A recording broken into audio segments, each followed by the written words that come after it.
அதுக்கப்புறம் தான் இவனுக்கு மரண தண்டனை நிறைவேற்றுங்கன்னு போயிட்டார். மந்திரிகள்லாம் கூடி நின்று திருடுனதானே ஒத்துக்கடா, இல்லைங்கிறான். சரி இவனை கொண்டு போய் சிறையில் அடைச்சிருவோன்னு அடைச்சிட்டாங்க. கண்ணை முழிச்சு பார்க்குறான், மயக்க மருந்தை கொடுத்து சாப்பாடு கொடுத்தாங்க, அவன் மயங்கிட்டான். கண்ணை முழிச்சு பார்க்குறான், அப்படியே புகையா பறக்கு. சினிமாவில் தேவலோகத்தை காட்டுவாங்களா அப்படி. என்னடா இது வித்தியாசமா இருக்குன்னு பார்க்குறான். அழகாக பெண்கள் இங்கே எங்கேயும் நடந்துட்டு இருக்காங்க. இவன் கேட்டான், நீங்களாம் யாரு? நாங்களாம் தேவதைகள். ஓ தேவதைகள், அப்ப இதுதான் சொர்க்கம். ஓ இதுதான் சொர்க்கமா? அந்த பொண்ணுங்க சொன்னாங்க, இது சொர்க்கம் இல்லை, இது சொர்க்கத்தோட என்ட்ரன்ஸ். சொர்க்கத்தோட என்ட்ரன்ஸ் வரைக்கும் வந்துட்டேன், இந்த கதவை திறந்தோன்னு என் உள்ளதான் இருக்கு சொர்க்கம். அப்படியா, நான் போலாமா? அந்த தேவதைகள்லாம் சொன்னாங்க, இங்க பாரு, உன் மேல எந்த பஞ்சாயத்தும் இல்லை, நீ சொர்க்கத்துக்கு போலாம். ஆனா கடைசியா ஒரு திருடு பண்ணல அரண்மனையில, அதை மட்டும் ஒத்துக்கோ. ராஜா ராணி 2 பேரோட நகையும் நான் தான் திருடுனேன்றத சொன்னினா நீ சொர்க்கத்துக்குள்ள போயிடலாம். இவன் பார்த்தான், நாம திருடுனதுக்கு நியாயமா நம்ம நரகத்துல தான் இருக்கணும். இந்நேரம் எண்ணெய் சட்டியில பொறிச்சு எடுத்து 65 ஆக்கியிருக்கணும். என்னமோ நல்ல நேரம் சொர்க்கத்தோட வாசல் வரைக்கும் வந்துட்டோம். திருடலன்னு சொல்லிட்டு சொர்க்கத்துக்கு போயிருவோம் அப்படின்னு நினைச்சுக்கிட்டே கீழே பார்த்தா பாருங்க, எல்லாருக்கும் கால் தரையில நின்னுச்சு. அந்த சொற்பொழிவாளர் சொன்னது ஞாபகம் வந்ததா? தேவலோகத்தில் தேவர்களுக்கும் தேவதைகளுக்கும் கால் தரையில் படாது. இவன் முடிச்சுக்கிட்டான், என்னமோ சூழ்ச்சி நடக்குது, நம்ம மாட்டக்கூடாது. இல்ல நான் திருடல, எனக்கு நரகம் கொடுத்தாலும் பரவாயில்ல, நான் திருடலன்னா. இதுக்கு மேல இவனை ஒன்றும் பண்ண முடியாதுன்னு அனுப்பிட்டாங்க. வந்தவன் யோசிச்சான், ஒரே ஒரு வரி தான் அந்த சொற்பொழிவாளர் சொன்னதை கேட்டோம். ஒரே ஒரு வரி, அது நம்ம உயிரை காப்பாத்திருக்கே. வாழ்நாள் முழுக்க ஒரு சொற்பொழிவாளர் பேசுறத கேட்டிருந்தா நம்ம எவ்வளோ நல்லா இருப்போம் அப்படின்னு அந்த திருடன் நினைச்சானா. அது மாதிரி நீங்களும் கூட வாழ்க்கையில எப்பயாவது பிரச்சனை வரும்போது, எப்பயாவது கஷ்டம் வரும்போது, அன்னைக்கு அந்த சொற்பொழிவாளர் அப்படி சொன்னாங்களே அப்படின்னு யோசிச்சு பார்த்து உங்களுடைய வாழ்க்கையை நல்வழிப்படுத்திக்கணுன்றதுக்காக தான் இது மாதிரி சொற்பொழிவுகள்லாம் ஏற்பாடு பண்ணியிருக்கிறாங்க. சரியா? அதனால என்ன சொல்றாங்க பேச்சாளர் அப்படின்றத கவனிங்க. சௌடேஸ்வரி அம்மன் கோவில்ல இன்னைக்கு நாம கும்பாபிஷேகம் பார்த்துருக்கோம். கும்பாபிஷேகம் பார்க்கறது பெரும் புண்ணியம். சாமி கும்பிட்டா பலன் கிடைக்குமா? நான் உங்களுக்கு சொல்றேன் பாருங்க, உண்மை சம்பவம் ஒன்று சொல்றேன். இப்போ இத்தனை பேர் வந்திருக்கீங்களா கோயிலுக்கு, இது எத்தனையோ பேர் கும்பாபிஷேகத்துக்கு அள்ளி கொடுத்துருப்பீங்க. நீங்க கொடுத்த நன்கொடையில தான் இந்த நிகழ்ச்சியே நடந்துட்டு இருக்கும். கோவிலுக்கு வந்திருக்கிறீங்க, கும்பாபிஷேகம் பார்த்துருக்கிறீங்க, சாமி கும்பிட்டுருக்கீங்க. இதெல்லாம் நிச்சயமாக உங்களையும் உங்கள் தலைமுறையையும் காப்பாற்றுமா என்றால் சத்தியமாக காப்பாற்றும், சத்தியமா காப்பாற்றும். ஜீதேந்திரான்ற ஒரு ஹிந்தி நடிகர், நல்லா கவனிங்க, அம்மன் கோவில்ல இருந்து பேசுறேன். ஜீதேந்திரான்ற ஒரு ஹிந்தி நடிகர், அவரே மும்பையில இருந்து சென்னைக்கு வர்றதுக்காக கிளம்பிட்டு இருக்கிறாரு. அன்னைக்கு நம்ம தமிழ்நாட்டில் காரடையான் நோன்புன்னு வச்சிருக்கோம்ல, அது மாதிரி வடநாட்டில் சுமங்கலி விரதம், அன்னைக்கு காராச்சோத்னு பேர் அதுக்கு. அவங்க மனைவி ஷோபா சொல்றாங்க, இங்க பாருங்க, இன்னைக்கு நான் சுமங்கலி விரதம் இருக்கேன். காலையில இருந்து அந்த விரதம் பூஜை நடக்கும். சாயந்தரம் வானத்துல நிலா வந்ததுக்கு அப்புறம் சல்லடையில நிலாவை பார்த்துட்டு அதுக்கப்புறம் சாப்பிட்டு விரதத்தை நிறைவு பண்ணணும். அதனால நீங்க சென்னைக்கு போகாதீங்கன்றாங்க. ஜீதேந்திரா சொன்னாரு, நீயாச்சு உன் பூஜையாச்சு விரதமாச்சு, நீயே இருப்போ. இல்லைங்க, இது சுமங்கலி விரதம், நீங்களும் நானும் சேர்த்து தான் நிலாவை பார்க்கணும், போகாதீங்க, இருங்க, விரதம் முடிச்சுட்டு போகலாம். என்னால் இருக்க முடியாதுன்னு கிளம்பி ஏர்போர்ட்டுக்கு வந்துட்டார். ஏர்போர்ட்ல நடிகை ராணி சந்திரா அவங்கள சந்திக்கிறார். அவங்க துபாயில இருந்து மும்பை வழியா சென்னை வராங்க. இப்போ 2 பேரும் ஏர்போர்ட்ல பேசிட்டு இருக்கிறாங்க. நடிகர், இவங்க நடிகை. இப்போ வீட்டை பற்றிலாம் பேசுவாங்களே, மனைவி நல்லா இருக்காங்களா? நல்லா இருக்காங்க, இன்னைக்கு கூட ஏதோ விரதம்னு சொன்னா, பூஜைன்னு சொன்னா, நான் கிளம்பி வந்துட்டேன். இப்படி சொல்லிக்கிட்டு இருக்கும் போது ஃப்ளைட்ல ஏறுறதுக்கு அறிவிப்பு பண்றாங்க. சென்னை போற விமானம் கிளம்ப போது, பயணிகள் வரிசையில் வந்து நிற்கவும். எல்லாரும் வரிசையில வந்து நிக்கிறாங்க. ஜீதேந்திரா வரிசையில நிக்கிறார். இப்ப அவருக்குள்ள ஒரு உள்ளுணர்வு, மனைவி அவ்வளோ தூரம் சொன்னாங்களே, எங்க நான் உங்களுக்காக தான் பூஜை பண்றேன், உங்களுக்காக தான் விரதம் இருக்கேன், காலையில போலான்னு மனைவி சொன்னாங்களே, அதை விட்டுட்டு நம்ம கிளம்புறோமே, என்ன பெரிய சென்னை, விடுப்போ, 1 மணி நேரம் தானே, காலையில கிளம்பி போய்க்கலான்னு. நல்லா கேளுங்க, வரிசையில நின்ன ஜீதேந்திரா திரும்பி வீட்டுக்கு வரார். ஏர்போர்ட்டுக்கு பக்கத்திலேயே அவர் வீடு. காலிங் பெல் அடிக்கிறார். மனைவி ஷோபா கதவை திறக்கிறாங்க. கணவரை பார்த்தோன்னா ரொம்ப சந்தோஷம். வந்துட்டீங்களா, நான் பூஜையை எப்படி நிறைவு பண்ணுறது, கணவர் இல்லாமல் எப்படி பூஜையை முடிக்கிறதுன்னு தவிச்சிட்டு இருந்தேன். வந்துட்டீங்களா, வாங்க முதல்ல வானத்தில் போய் நம்ம நிலாவை பார்க்கலாம் அப்படின்னு 2 பேரும் பால்கனிக்கு வராங்க. வரும்போது ஒரு ஃப்ளைட் டேக் ஆஃப் ஆகுது. ஜிதேந்திரா சொல்றார் ஷோபாவை பார்த்து, நான் போக வேண்டிய ஃப்ளைட்டு போச்சா பார், போயிட்டு இருக்கு பார். அப்படி ஜிதேந்திரா சொல்லிக்கிட்டு இருக்கும் போதே அந்த ஃப்ளைட் வெடிச்சு சிதறிச்சு நண்பர்களே. அதை ஜிதேந்திரா பார்த்தார், கண்ணால பார்த்தார். ஜிதேந்திரா ஹிந்தியில குறிப்பிடத்தக்க நடிகர். அவர் அந்த ஃப்ளைட்ல சென்னை போறாருன்றது அந்த சினிமா வட்டாரத்தில் எல்லாருக்கும் தெரியும். போன் அலறிக்கிட்டே இருக்கு. ஜிதேந்திரா போன ஃப்ளைட் வெடிச்சிருச்சு, ஜிதேந்திரா போன ஃப்ளைட் வெடிச்சிருச்சு. அவர் எடுத்து, இல்லைங்க நான் ஜிதேந்திரா தான் பேசுறேன், எனக்கு ஒன்றும் ஆகலை அப்படின்னு. நீங்க யோசிச்சு பாருங்களேன், ஏன் அவர் காப்பாற்றப்பட்டார் நான் நம்புறேன் தெரியுமா? அவருடைய மனைவி நான் சுமங்கலி விரதம் உங்களுக்காக இருக்கிறேன்னு இருந்தால, அந்த விரதம் நிச்சயமாக நல்ல பலனை தான் தரும். அதுதான் காப்பாற்றியது, அதுதான் காப்பாற்றியது. உன் விரதத்தை நீயே இரு, நான் சென்னைக்கு போறது முக்கியம்னு ஏர்போர்ட்டுக்கு போனவர், ஏர்போர்ட்ல இருந்து வரிசையில போய் நின்னவர், கடைசியில ஒரு உள்ளுணர்வு, நீ திரும்பி போ, நீ திரும்பி போன்னு சொன்ன அந்த உள்ளுணர்வை கேட்டுட்டு திரும்பி வந்ததில் அவர் ஒருத்தர் தான் தப்பிச்சார். உண்மை இது. கோயிலுக்கு வந்திருக்கீங்க, கும்பாபிஷேகம் பார்த்துருக்கிறீங்க, அம்பாளை கையெடுத்து கும்பிட்டு என் குடும்பத்தை காப்பாத்துமா, குலத்தை காப்பாத்துமான்னு சொல்லியிருக்கிறீங்க. சௌடேஸ்வரி அம்பாள் நிச்சயமாக உங்கள் தலைமுறையை காப்பாற்றுவாள். அதுல உங்களுக்கு சந்தேகமே வேணாம், சந்தேகமே வேணாம். பூஜை காப்பாற்றுமானா காப்பாற்றும். எவ்வளவோ செஞ்சிருக்கோம். ஆண்கள் கிட்ட ஒரு விஷயம் சொல்றேன். ஐயா சொன்னார்ல, சண்முக ஐயா, திருப்பூர் நாச்சிமுத்து அவர்கள் தான் சொற்பொழிவாளர் சுமதி ஸ்ரீயை நமக்கு அறிமுகப்படுத்தினார். திருப்பூர்ல தொடர்ந்து ஒரு 14 வருஷம் நான் சொற்பொழிவு பண்ணியிருக்கேன்.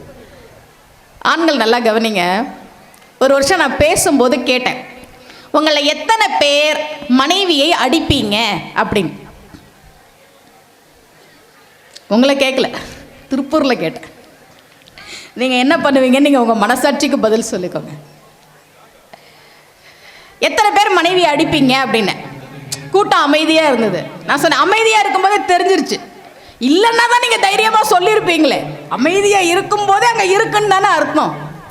நான் சொன்னேன், நமக்கெல்லாம் காலையில் எந்திரிச்ச உடனே உள்ளங்கையில் கண் விழிக்கணும்னு சொல்லி கொடுத்தாங்க இல்லையா? ஏன்? உள்ளங்கையில் மகாலட்சுமி இருக்கிறாள் அப்படிதானே சொல்லி கொடுத்துருக்காங்க நமக்கு. உள்ளங்கையில மகாலட்சுமி இருக்கிறாள். மகாலட்சுமி எங்கெல்லாம் இருக்கிறான்னு ஒரு பட்டியல் இருக்கு. திருவள்ளுவர் சொல்றார், அகனமர்ந்து செய்யாள் உரையும் முகனமர்ந்து நல் விருந்து ஓம்புவான் இல். உங்க வீட்டுக்கு வர்ற விருந்தினர்களுக்கு முகம் மலர்ச்சியோட உபசரிச்சிங்கன்னா மகாலட்சுமி உங்க வீட்டில் இருப்பா. நாங்க முகமலர்ச்சியோட தான் பண்ணுவோம். ஆனா அதுக்கு எங்க வீட்டு சொந்தக்காரங்க மட்டும்தான் வரணும், அத்தான் வீட்டு சொந்தக்காரங்களாம் வரக்கூடாது.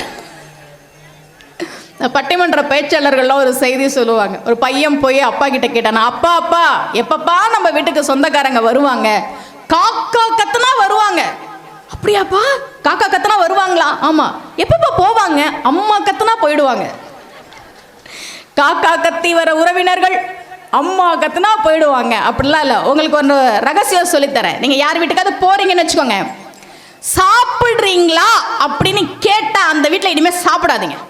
தெரிஞ்சுக்கோங்க. அதெல்லாம் நீங்க ஒரு வீட்டுக்கு போறீங்க, சாப்பிடுறீங்களா அப்படின்னு கேட்டா சாப்பிடாதீங்க. சாப்பிடுங்கன்னு சொல்ற வீட்டில் தான் சாப்பிடணும். தெரிஞ்சுக்கோங்க. அதெல்லாம் சாப்பிடுங்க அப்படின்னா சாப்பிடுங்க. சாப்பிடுறீங்களான்னா என்ன அர்த்தம்னா, இதுக்கு மேலேயும் வெக்கம் மானம் சூடு சோரணம் எல்லாம் விட்டுட்டு சாப்பிடுறீங்களா அப்படின்னு அர்த்தம். ஒரு வீட்டில் சாப்பிட்றீங்களான்னு கேட்டுட்டாவே சாப்பிட்றாதீங்க அந்த வீட்டில். புரிஞ்சுதா? விருந்தினர்களை முகம் மலர்ச்சியோடு உபசரிக்கிற வீட்டில் மகாலட்சுமி இருப்பாள். வள்ளுவர் சொல்றார்.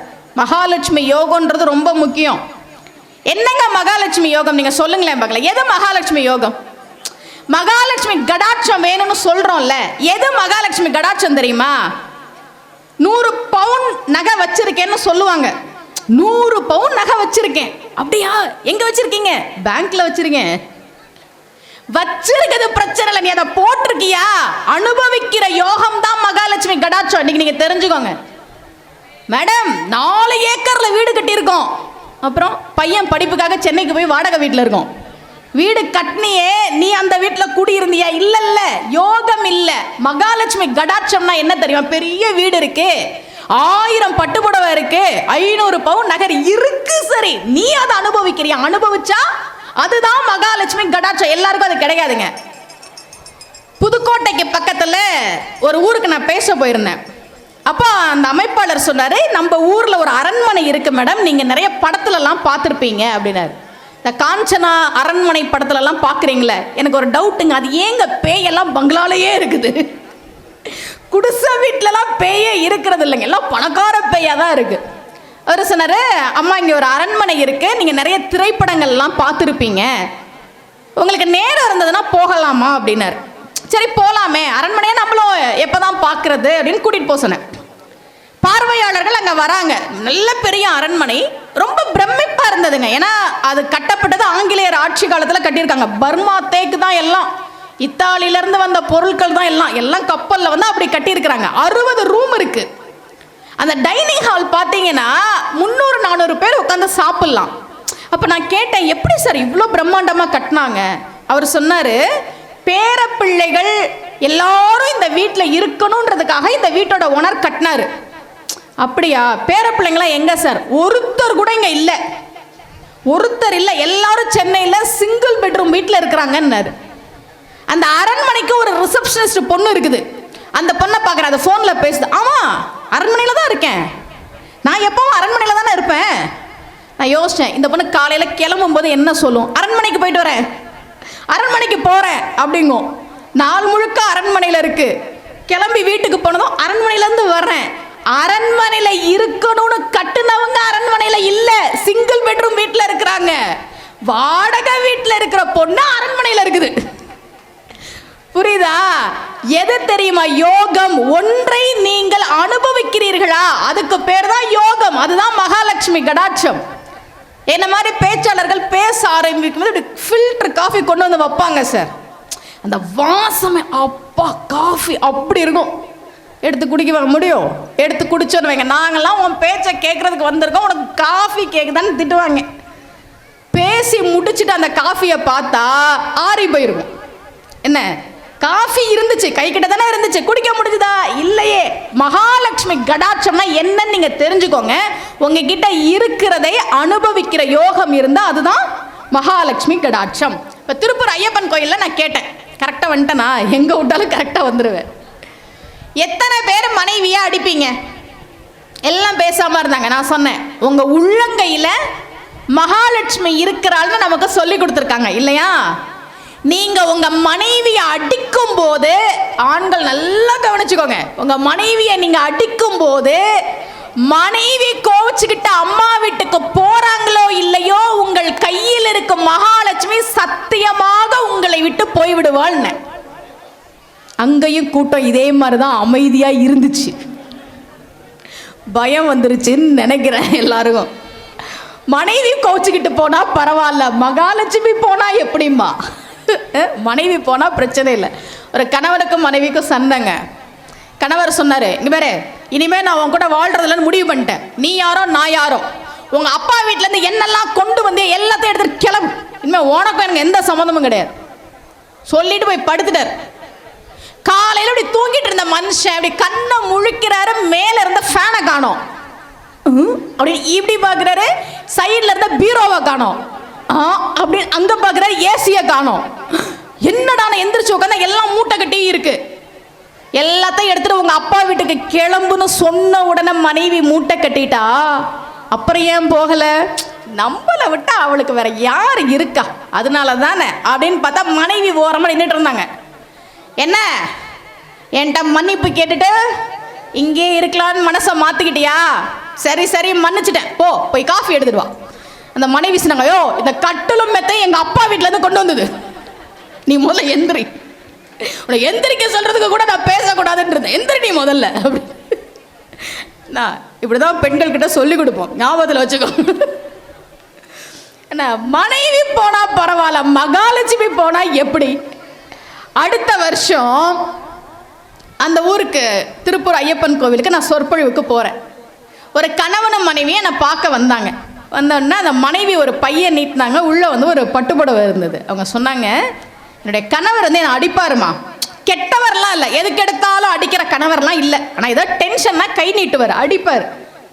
நீங்கள் போன வருஷம் சொன்னீங்கல்ல, மனைவியை அடிச்சின்னா உன் கையில் இருக்க மகாலட்சுமி போயிடுவா அப்படின்னீங்கல்ல, என்னை அடிக்க வருவார், இப்படி போயிடுவார். ஒரு வருஷமா இதுதான் எங்க வீட்டில் நடந்துகிட்டு இருக்கு. அந்த நன்றி கடனாதான் உங்களுக்கு இந்த பட்டுப்புடவையை நான் வாங்கிட்டு வந்தேன் அப்படின்னு அந்த அம்மா சொன்னாங்க. திருப்பூர் ஐயப்பன் கோயில்ல நான் பேசினதுல நடந்த உண்மை சம்பவம். நான் நல்ல பெண்கள் கேட்டுங்க, நாளைக்கு கணவருடைய கையை ஓங்க மகாலட்சுமி அப்படின்னு சொல்லுங்க. நீங்க என்னதான் சம்பாதிச்சாலும் இந்த கையில் பணம் தங்கலைன்னா அவ்வளோதான், பணம் இல்லைன்னா அவ்வளோதான். அதை மனசில் ஆண்கள் வச்சுக்கோங்க. ஒரு 10 விஷயம் சொல்கிறேன்னு சொன்னால் நான் ஒவ்வொரு விஷயமா உங்களுக்கு சொல்லிடுறேன். மகாலட்சுமி யோகம் அப்படின்றது அனுபவிக்கிற யோகம். சென்னையில் திருப்பதி போகிற வழியில் ஒரு பொறியியல் கல்லூரிக்கு என்னை பேச கூப்பிட்டுருந்தாங்கங்க. இது வரைக்கும் நானும் எவ்வளவோ நிகழ்ச்சிகளுக்கு போகிறேன், நிறைய வெளிநாடெல்லாம் போயிருக்கேன், எவ்வளவோ சாப்பிட்றேன். அந்த கல்லூரியில் சாப்பிட்ட மாதிரி ஒரு சாப்பாடு, அவ்வளோ வெரைட்டி இது வரைக்கும் என் வாழ்க்கையில் நான் சாப்பிடவே இல்லைங்க. நாங்கள் சாப்பிட உட்காடுறோம், அந்த காலேஜ் ஓனர் தான் எங்களுக்கு பரிமாறுறாரு.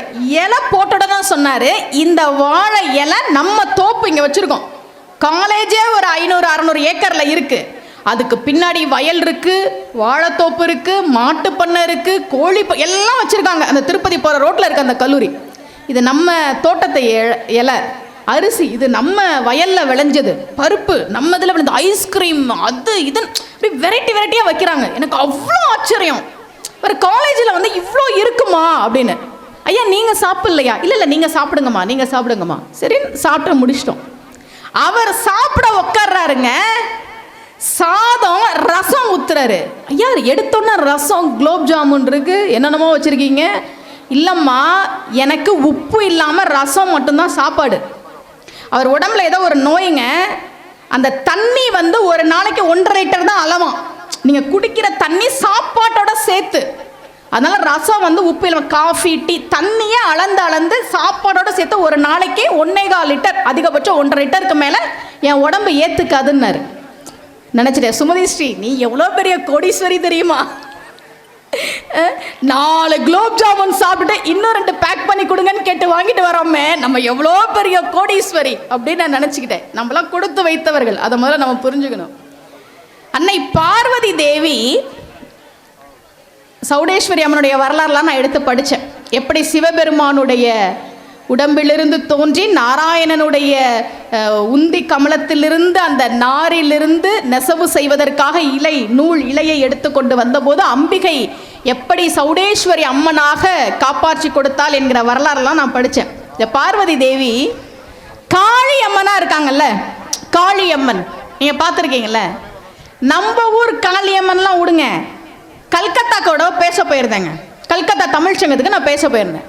அந்த தமிழ்ச்சங்க தலைவர், அம்மா விவேகானந்தரும் ராமகிருஷ்ண பரமஹம்சரும் வழிபட்ட கல்கத்தா காளி கோயில் இங்கே தான் இருக்குது, நிறைய பேர் வராங்க ஒரு நாளைக்கு, வாங்க போலன்னார். சரி நான் போய் பார்க்குறேங்க. ரொம்ப பிரம்மாண்டமான காளி சிலை பார்த்துருக்கீங்களா? கல்கத்தா காளி ஃபோட்டோ கூகுளில் போய் பாருங்க.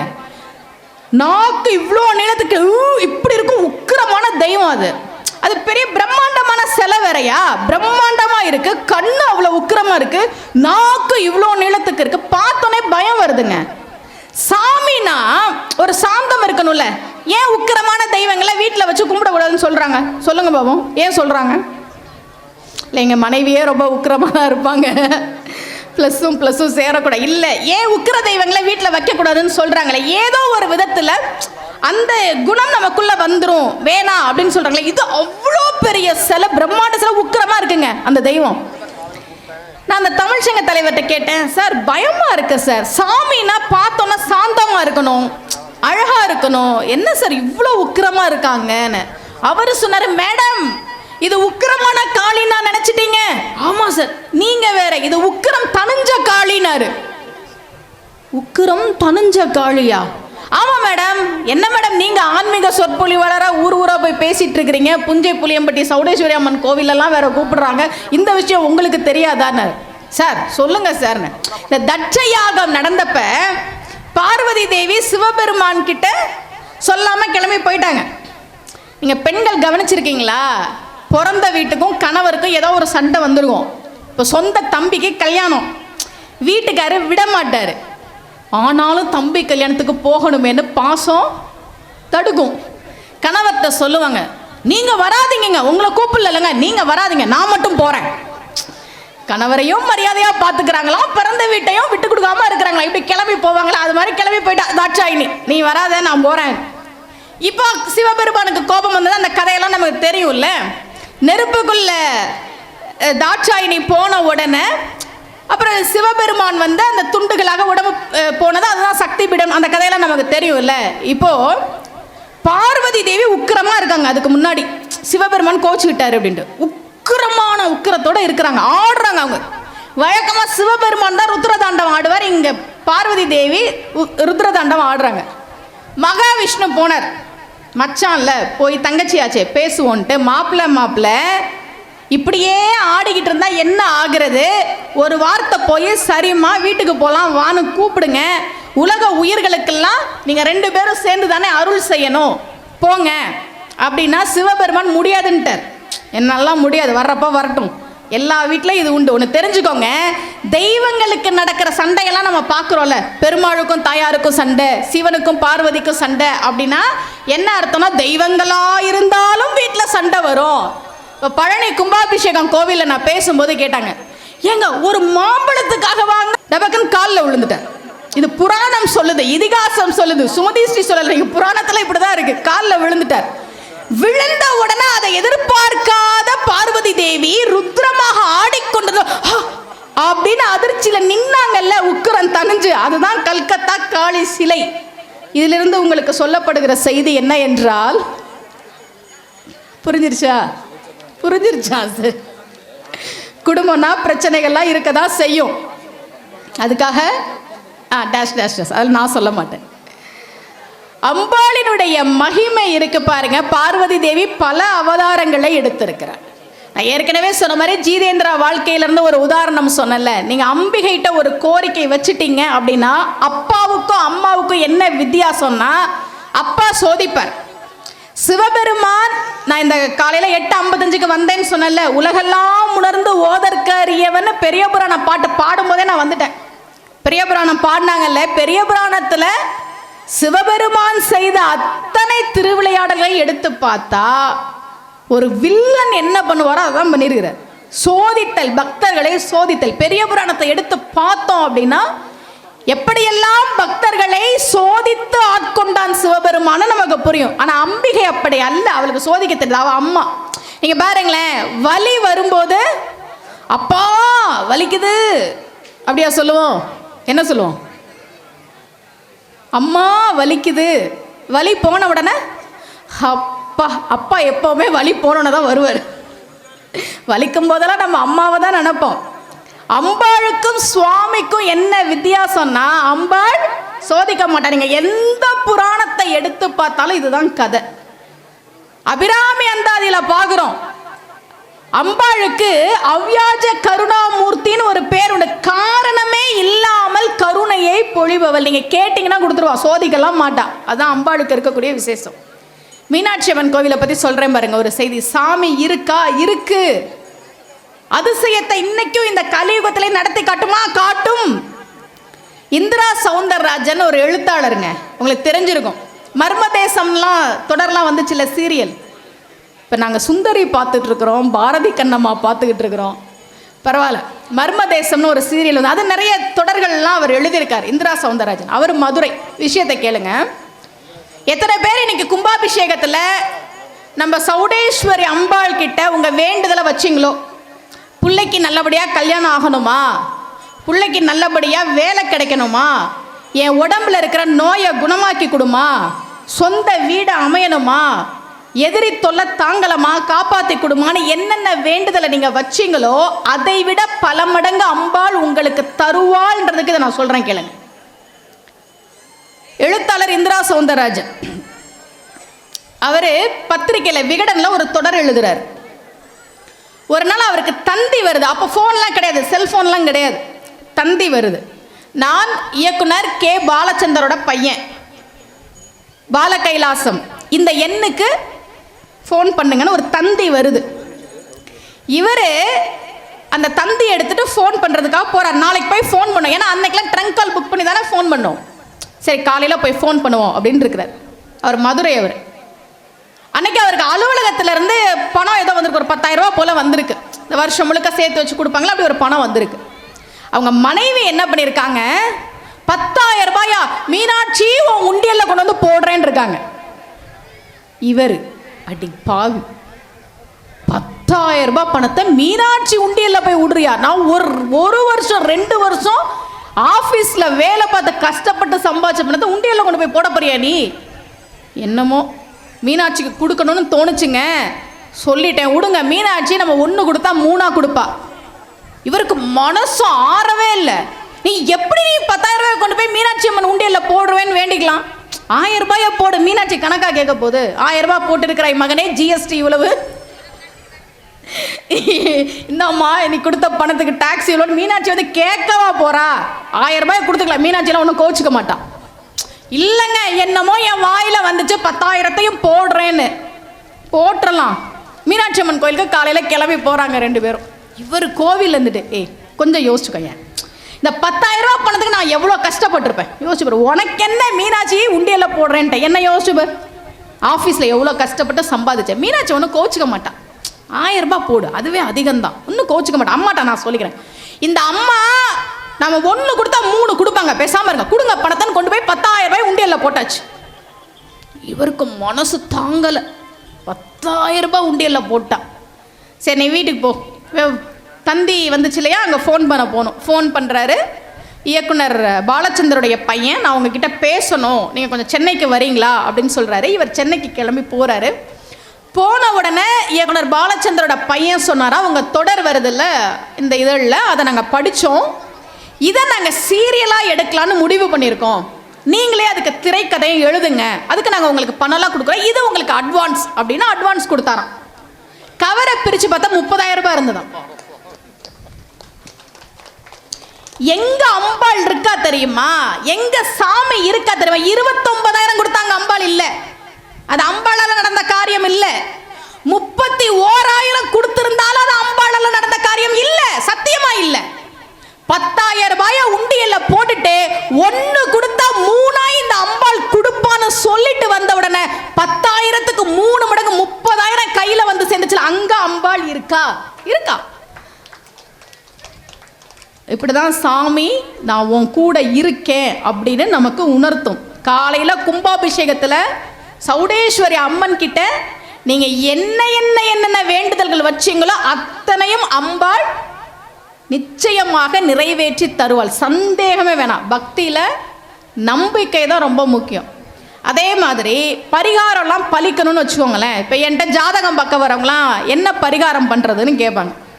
இந்த ஜாதகம் பார்க்க ஆரம்பிச்சதுக்கு அப்புறம் நான் படுற பாடு இருக்கு பாருங்க. ஒரு பரிகார கோவில் சொன்னால் அங்கேருந்து நைட்டு 11 மணிக்கு ஃபோன் பண்ணி, மேடம் கோவிலுக்கு வந்துட்டேன், நீங்கள் காலையில் 6 மணிக்கு போக சொன்னீங்க. ஆமாம் சார் போயிடுங்க, 6 to 7 சுக்கிர ஓரையில் தான் அந்த பூஜை. அது இல்லை மேடம், கோவிலுக்கு பக்கத்தில் அவியல் எங்கே நல்லா இருக்கும் மேடம், இந்த ஊரில் அவியல் ரொம்ப ஃபேமஸ் ஆமைக்கும். யோ ஒன்றை நான் என்ன சொன்னேன், வாழ்க்கையில் நீ கஷ்டப்பட்டுக்கிட்டு இருக்க, இந்த கோவிலுக்கு போய் பரிகாரம் பண்ணுனா 6 மணிக்கு சாமிக்கு போய் பரிகாரம் பண்ணுறதை விட்டுட்டு கோவிலேருந்து வெளியில் வந்தோன்னா அவியலை எங்கே சாப்பிட்றதுன்னு எனக்கு ஃபோன் பண்ணி கேட்டான்.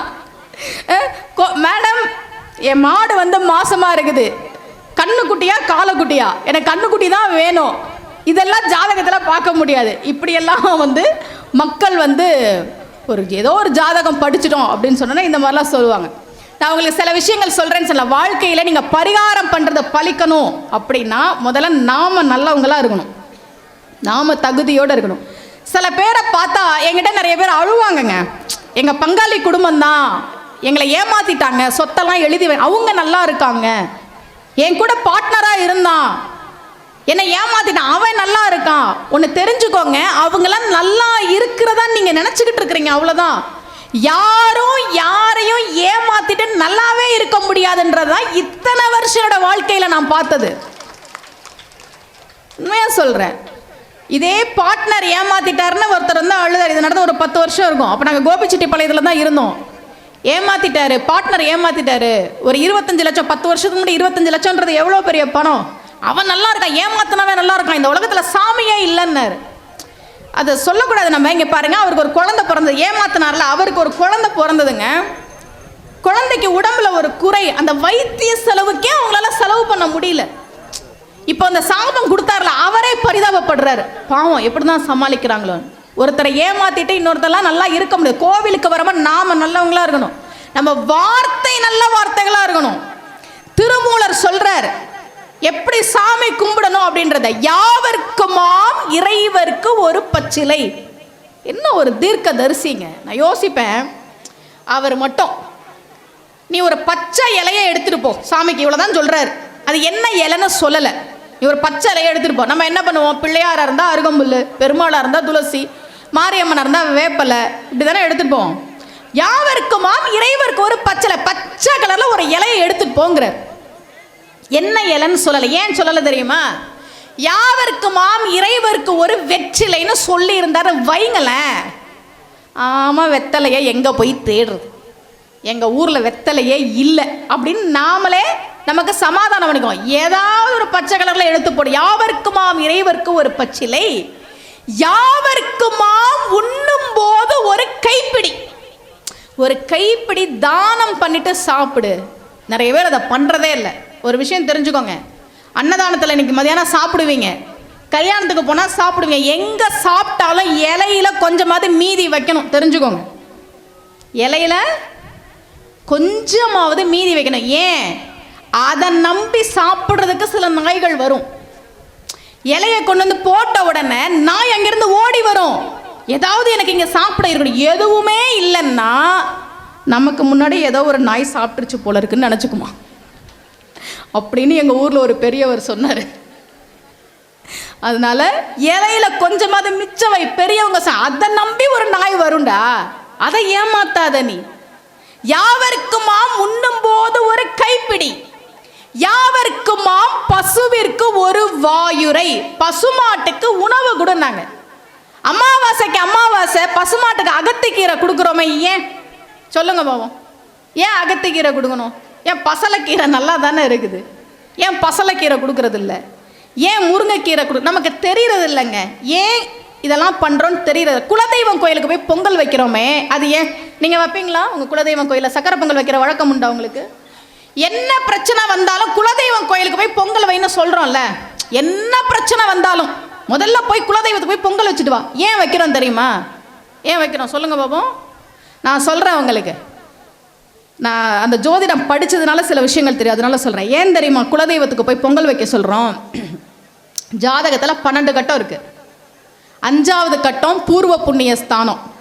உங்க தாத்தா செஞ்சது, தாத்தாவுக்கு தாத்தா செஞ்சது, போன ஜென்மத்தில் நீங்க செஞ்சது, இதெல்லாம் தான் நீங்க அனுபவிச்சுட்டு இருக்கிறீங்க. அதே 5வது கட்டம் குலதெய்வத்தை குறிக்கும். இப்போ இந்த பூர்வ புண்ணிய ஸ்தானத்தில் போன ஜென்மத்தில் நம்ம புண்ணியமே சேர்க்கலன்னு வச்சுக்கோங்களேன், அது நம்மளை கஷ்டப்படுத்தும். எப்படி கஷ்டப்படுத்தும்னா சனியா கஷ்டப்படுத்தும். அதனாலதான் 7.5 சனி அஷ்டம சனி வரப்பெல்லாம் ஏன் பயப்படுறாங்கன்னா, மனுஷன் லஞ்சமே வாங்க மாட்டாருங்க. நீங்க என்ன கொடுத்து சரி பண்ண முடியாது. எப்பா சனீஸ்வர பகவானே இந்தப்பா கவர்ல கொஞ்சம் போட்டு வச்சிருக்கேன்னா, நீ செஞ்சதுக்கு குடும்ப, இதான் சனி. அதனாலதான் எல்லாரும் 7.5 சனி அஷ்டம சனி வந்தா பயப்படுறது. அந்த சனியோட சுவை கசப்பு தெரிஞ்சுக்கோங்க. நவகிரகத்துல ஒவ்வொரு கிரகத்துக்கும் ஒரு சுவை உண்டு. சனியினுடைய சுவை கசப்பு. வாழ்க்கையில உங்களுக்கு எப்பெல்லாம் பிரச்சனை வருதோ, எப்பெல்லாம் கஷ்டம் வருதோ, எப்பெல்லாம் தோல்வி வருதோ, எப்பெல்லாம் துன்பம் வருதோ, அங்க சனியோட ஆதிக்கம் அதிகமா இருக்குன்னு அர்த்தம். அந்த சனியோட சுவை கசப்பு. அதே இடத்துல தான் குலதெய்வம் இருக்கு, அது உங்களை காப்பாற்றும். அதனால குலதெய்வம் கோவிலுக்கு வந்து அந்த கசப்புக்கு நேர் எதிர் சுவையான சக்கரை பொங்கலை வச்சு இந்த கசப்புல இருந்து என்னை காப்பாத்திக்கிட்டு குலதெய்வத்தை வேண்டிக்கிறோம். இதுதான் குலதெய்வத்துக்கு சக்கரை பொங்கல் வைக்கிற கணக்கு. இன்னைக்கு தெரிஞ்ச நாளைக்கு ஏதாவது ஒரு கஷ்டம்னா ஒண்ணுமே யோசிக்காதீங்க, குலதெய்வத்துக்கு வந்து ஒரு சக்கரை பொங்கலை வைங்க, சரியா போயிடும். நமக்கு நிறைய பேருக்கு தெரியறது இல்லை ஏன் இதை பண்றோம். பசுமாட்டுக்கு ஏன் அகத்திக்கீரை கொடுக்குறோம் தெரியுமா? பசுமாடு இலதலையெல்லாம் சாப்பிடுது இல்ல, அதுல சில விஷ செடிகளும் இருக்கும். இப்போ அரளிலாம் விஷம் அப்படின்னு சொல்கிறோம்ல, அது மாதிரி விஷச்செடியும் அதை சாப்பிடும். அது பெருசாக பாதிக்காது. அது எவ்வளோ சாப்பிட்ற போது பெருசாக பாதிக்காது. அது கொடுக்குற பாலில் அந்த விஷம் வராது. ஆனால் விஷ இலையை சாப்பிட்டுச்சுல்ல, அந்த விஷம் கொஞ்சம் கொஞ்சமாக அது உடம்புல சேரும். ஒரேடியா பசுவை தாக்காது, ஆனால் கொஞ்சம் கொஞ்சமாக சேரும். அது என்னைக்காவது ஒரு நாள் பாதிக்குன்றதுனால தான் அகத்திக்கீரையை நீங்கள் கொடுத்தீங்கன்னா அகத்திக்கீரை அது உடம்புல இருக்க விஷத்தை முறிக்கும். அதனால தான் பசுமாட்டுக்கு அகத்திக்கீரை கொடுன்னாங்க பெரியவர்கள். என்னைக்கு கொடுக்குற அமாவாசை அன்னைக்கு கொடு. அப்பாது உனக்கு ஒரு கட்டாயமா வச்சாங்க, அமாவாசை அன்னைக்கு பசுவுக்கு அகத்திக்கீரை கொடுறா. ஏன்னா அது விஷத்தை உடம்புல வச்சுட்டு உனக்கும் உன் பிள்ளைக்கும் பால் கொடுக்குது. அந்த மாடு நல்லா இருந்தா தான் நீயும் உன் பிள்ளைங்களும் நல்லா இருப்பன்றதுக்கு தான் பசுமாட்டுக்கு அகத்திக்கீரை கொடுங்கன்னு வச்சாங்க. பரவாயில்ல, கைத்தட்டலாம் தட்டுங்க. ஏன் பண்ணுறோம், எதுக்கு பண்ணுறோம் தெரியாது. இது மாதிரி ஒரு கும்பாபிஷேக நிகழ்ச்சியில் பேசும்போது யாகசாலையில் அங்கே என்ன நடந்துட்டு இருக்குன்னு குளிர் காஞ்சிட்டு இருக்கிறாங்க மக்கள் அப்படிங்கிறார் ஒருத்தர். யாகசாலை எதுக்கு வைக்கிறோம்? கும்பாபிஷேகம் பார்க்கறது புண்ணியம். மயிலாப்பூர் கபாலீஸ்வரர் கோவிலில் சாம்பலாக இருந்த பூம்பாவையை பார்த்து மட்டிட்ட என்று தொடங்குகிற பதிகத்தை பாடுகிறார் ஞானசம்பந்த பெருமான். ஒவ்வொரு பண்டிகையா சொல்லி காணாதே போதியோ பூம்பாவாய், ஐப்பசி ஓணம் காணாதே போதிய பூம்பாவாய், கார்த்திகை விளக்கீடு காணாதே போதிய பூம்பாவாய் சொல்லிக்கிட்டே வந்தவர். பெருஞ்சாந்தி காணாதே போதிய பூம்பாவாயினர். கும்பாபிஷேகம் பார்க்காம போயிட்டே பூம்பாவாய். உடனே அந்த சட்டி வெடித்து பூம்பாவை உயிரோடு எழுந்தால் என்று பெரிய புராணம் பேசுகிறது. எல்லாத்தையும் பட்டியல் போட்டார். கும்பாபிஷேகம் காணாமல் போதியே பூம்பாவாய், கும்பாபிஷேகம் பார்க்காம போகலாமா என்று கேட்டவுடன் ஒரு பிணம் கூட எழுந்தது என்றால் எத்தனை பேர் கும்பாபிஷேகம் அன்னைக்கு வராம வீட்டில் இருக்கிறாங்களோ அவங்களுக்காக பேசிட்டு இருக்கிறேன். கும்பாபிஷேகம் பார்க்கறதுக்காக ஒரு படமே எந்திரிச்சு வந்துச்சுன்னா சில பேர் வீம்புக்கு இருப்பாங்க தெரியுமா. நான் எவ்வளோ பெரிய ஆளு, எனக்கு அந்த கோயிலில் மரியாதை செய்யலை, நான் எதுக்கு வரணும்? ஒன்றும் நஷ்டம் இல்லை, கவலையப்படாதீங்க. எங்கள் ஊரில் ஒருத்தர்கிட்ட செக்கு கேட்டோம், கோவிலில் கும்பாபிஷேகம் நன்கொடை கொடுங்க. அவர் 2 லட்சம் எழுதினார். அவர் ஒரு கஞ்சங்க. 2 லட்சமா? ஆமாம், வச்சுங்க. பார்த்தா அவர் கையெழுத்து இல்லை. சார் நீங்கள் கையெழுத்து போட்டால் தான் சார் செக்கு செல்லும். கையெழுத்து இல்லைன்னா எப்படி? நம்ம பெருமையை நாமளே பேசிக்கலாமா? இப்படியெல்லாம் சில பேர் இருப்பாங்க. சரியா? யாவருக்குமாம் சொல்லிட்டு இருந்தேன். யாவருக்குமாம் இறைவருக்கு ஒரு பச்சிலை, யாவருக்குமாம் உண்ணும்போது ஒரு கைப்பிடி, யாவருக்குமாம் பசுவிற்கு ஒரு வாயுரை. அதனாலதான் பசுமாட்டுக்கு அகத்திக்கீரை கொடுத்தார். அடுத்து சொன்னார் திருமூலர், யாவருக்குமாம் பிறருக்கு இன்னுரை தானே. எல்லார்கிட்டையும் இனிமையான வார்த்தைகளை பேசுங்கனார். இன்னைக்கு நான் உங்களுக்கு சொல்றேன் பாருங்க, இந்த ஒரு விஷயத்த ஒரு 2 மாசம் நீங்க கடைபிடிச்சு பாருங்களேன். இந்த ஒரு விஷயம் நீங்கள் நான் சொல்கிறேன் பாருங்க. இலங்கைக்கு நான் சொற்பொழிவுக்கு போயிருந்தேங்க. 3 தடவை இலங்கை போயிருக்கேன். ஐயா என்ன சொன்னார்னா, உங்களுக்கு ஒருவர் நன்கொடை கொடுப்பதற்காக 20,000 ரூபாய் கையில் வைத்து கொண்டு காத்திருக்கிறார் அப்படின்னாரு. அவர் கொஞ்சம் வெயிட் பண்ணட்டும், பேசி முடிச்சுட்டு வாங்கிக்கிறேன். இது போல் நன்கொடை கொடுக்க விரும்புபவர்கள், அன்பளிப்பு தர விரும்புபவர்கள், நான் நிகழ்ச்சி முடிஞ்சிருட்டுங்க, ஒன்றும் அவசரம் இல்லை. இலங்கைக்கு நான் ஒரு 3 தடவை சொற்பொழிவுக்கு போயிருக்கேங்க. அங்கே ஒருத்தர் சொன்னார், நான் இனிமே உண்மை பேசுறதுலன்னு முடிவு பண்ணியிருக்கேன். முடிவு எப்போ எடுக்கணும்? நான் இனிமே உண்மைதான் பேசுவேன்னு முடிவெடுக்கணும். இனிமே உண்மை பேசுறதுலன்னு முடிவெடுத்திருக்கேன். என்ன சார் அவர் சொல்றாரு? மேடம், உண்மையை தான் பேசணும்னு நான் முடிவெடுத்து ஒரு 10 நாள் கடைபிடிச்சேன்ல, நான் சொல்றதெல்லாம் பலிக்க ஆரம்பிச்சிருச்சுன்னாரு. ஏன் உண்மை பேசுறவன் நாக்குல கடவுள் இருப்பான், அவன் வாக்கு பலிக்கும்னு சொன்னாங்கன்னு பெரியவங்க சொல்லி வச்சிருக்க. நான் உண்மைதான் பேசினேன். நான் என்ன சொன்னாலும் நடக்க ஆரம்பிச்சு பயம் வந்துருச்சு எனக்கு. நாளைக்கு என் குழந்தை ஸ்கூலுக்கு போகும்போது ஸ்கூட்டர் எடுத்துட்டு கிளம்பும் போது கீழே விழுந்துடாதன்னு சொல்லி அது விழுந்துச்சுன்னா என்ன பண்றது? அதனால நான் உண்மை பேசுறது இல்லைன்னு முடிவெடுத்திருக்கேன்னு. வார்த்தைகளுக்கு சக்தி உண்டு. நான் சொல்றேன் பாருங்க, யாவருக்குமாம் பிறருக்கு இன்னுரை தானே திருமுறை. இனிமையான வார்த்தைகளை பேசு, அது இறை வழிபாட்டுக்கு சமம்னாரு. இன்னையிலேருந்து அதை நீங்கள் ஃபாலோ பண்ணி பாருங்க. நாளைக்கு காலை நீங்கள் ஆஃபீஸ் போன உடனே, இல்லை எங்கே வேலை பார்க்குறீங்களோ அங்கே போன உடனே எதிரில் வர பார்த்து, என்ன இன்னைக்கு இவ்வளோ அழகா இருக்கீங்க அப்படின்னு சொல்லுங்களேன். அன்னைக்கு முழுக்க அவர் சந்தோஷமா இருப்பார். Conditions apply. ஆண்கள் ஆண்கள்கிட்டையும் பெண்கள் பெண்கள்கிட்டையும் சொல்லணும். விபரீதத்திற்கு கம்பெனி பொறுப்பேற்காது. மேடம் நீங்க தான் சொன்னீங்க. ஆண்கள் ஆண்கள் கிட்ட சொல்லுங்க, பெண்கள் பெண்கள் கிட்ட சொல்லுங்க. நீங்க சொல்லி பாருங்க, என்ன இன்னைக்கு இவ்வளோ அழகா. சில பேர் சொல்லவே மாட்டாங்க சார், என்ன அழகா இருந்தாலும் பாராட்டுறதே கிடையாது.